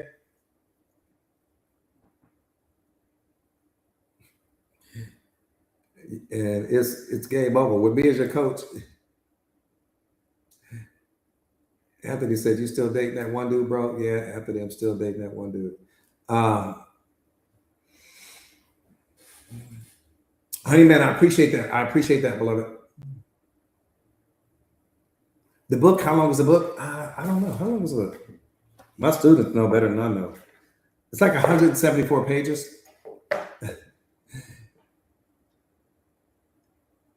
Dr. Felicia, I got you. Absolutely, I got you. Again, nothing can affect you unless you allow yourself to be affected. But the book is not something that you read. The book is something you become, right? And I think that that's something that's really important for you guys. Red, I love you too, beloved. I think that's 175. Thank you, Lynn. Thank you, beloved. Again, the book is, don't read the book, become it. The people that have been transformed have become the book. They probably know the book better than I do. But the book, again, you don't read the book, you become it, because it's self-awareness. It's not self-help. Don't make that mistake of thinking that it's self-help. It's not. We're not talking self-help here. You don't read this like you would read a self-help book. You can probably read a Tony Robbins book or a Mel Robbins, or and read it one time and get whatever value you're going to get out of it. This book is you become it, because the book is the blueprint to who you are. It's an instruction manual to who you are. That part right there, Raven, you digest it. It's something you study regularly, right? Because who you really are is buried underneath so much programming and conditioning, and that's why you're always going to continue to read the book, because you're buried. The real you is buried underneath so much programming and conditioning. The book is going to be free to you today if you join the community. But if you don't join the community and you just want to get the book on Amazon, I think it's like $39 on Amazon. Right. The book is like $39 on Amazon. Something like that. $29, $39, something like that on Amazon. Yeah. Yeah. When you sign up today, you're going to get the book. Not only are you going to get the book today, but you're going to get my e-course today, The Fearless Mindset. You need them both. Trust me. You need the book and the e-course. You need both. So you're going to get both today. Short answer is yes. You're going to get both today. And for you guys that's inside of the community, that if you haven't checked out the 2-part series that I've started already on discovering your purpose, Aquarian Goddess, what's up, beloved? Please do me a favor. You signed up yesterday. Awesome. Naya, check out the piece on discovering your purpose inside of the chat in the community. If you go to the chat in the community, you'll see it there. It's a 2-part series. You're gonna buy it off Amazon? Yeah. Amazon will give you the physical copy. A lot of people like the physical copy. So somebody do me a favor and set the link in, the link to the community, you guys.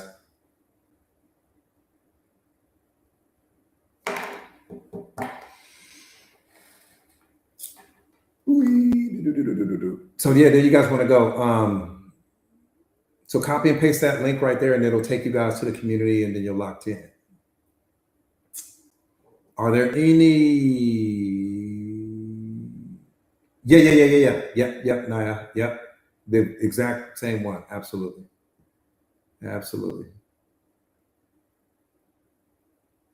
Oh, I'm glad to hear that. Beloved. I'm glad to hear that.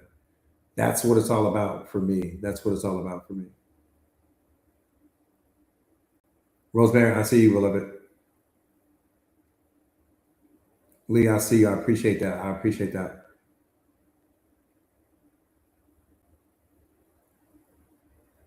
Tanisha, I appreciate that, beloved. Any community related questions, you guys, before I disconnect from the live? I want to make sure I don't miss anybody before we get out of here.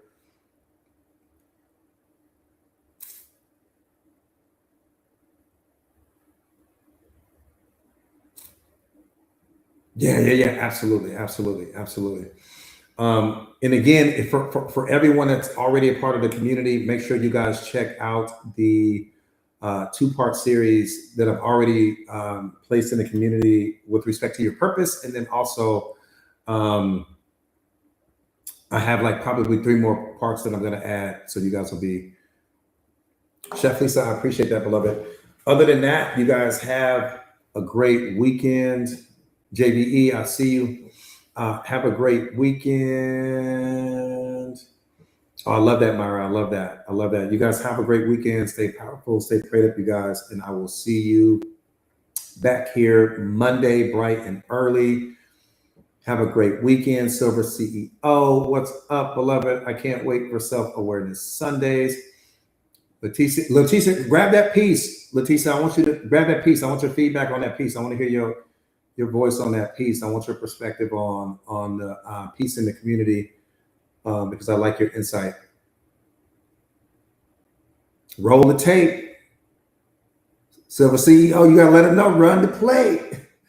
Run the play. Yeah, Leticia, let me when you get a second, beloved, sometime this weekend or whatever, let me get your thoughts on that. Run the play. Silver CEO gave us that. Run the play. We ain't got time to be, man. Run the play. Okay. You said when you join. So when you join, when you join the community, first thing you're gonna get is my book. You're gonna get my book, right? This is gonna come in ebook format, so this will be emailed to you. You're gonna get the book. You can get my course. That's a $60 value right there. So you're gonna get the book. You're gonna get the course because those are essential to the community. Then you're gonna get me as your coach. Then you're gonna get another life coach, right? And then you're gonna gain access to an executive coach. And then you are going to gain access to all of my live streams, like the one you're watching right now. And then you are going to, and you're talking like so much content, you won't even be able to get through it all. But each live stream is like a masterclass. So you're going to learn so much from that. Then you're going to gain access to my podcast, which is exclusive to the community. Then you're going to gain access to what I write every single day. And again, I have a new series being released. Lynetta, I got you too, beloved. I got some things I need to send you. So just know that I got some stuff coming to you. You already know what I'm talking about. So you got all of that coming. Like so much value is crazy. You got all of that coming.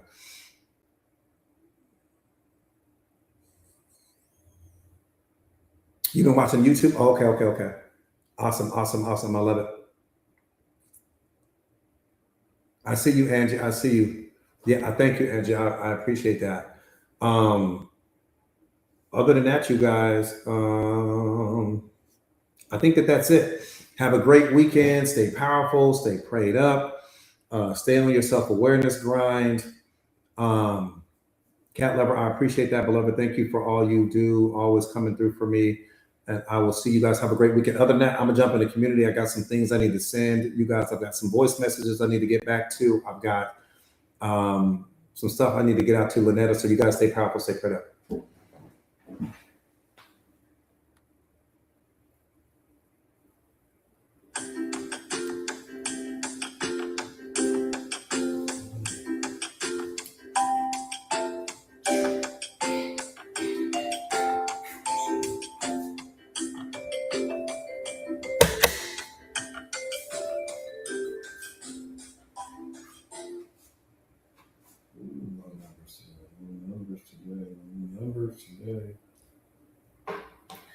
Low numbers, slumbers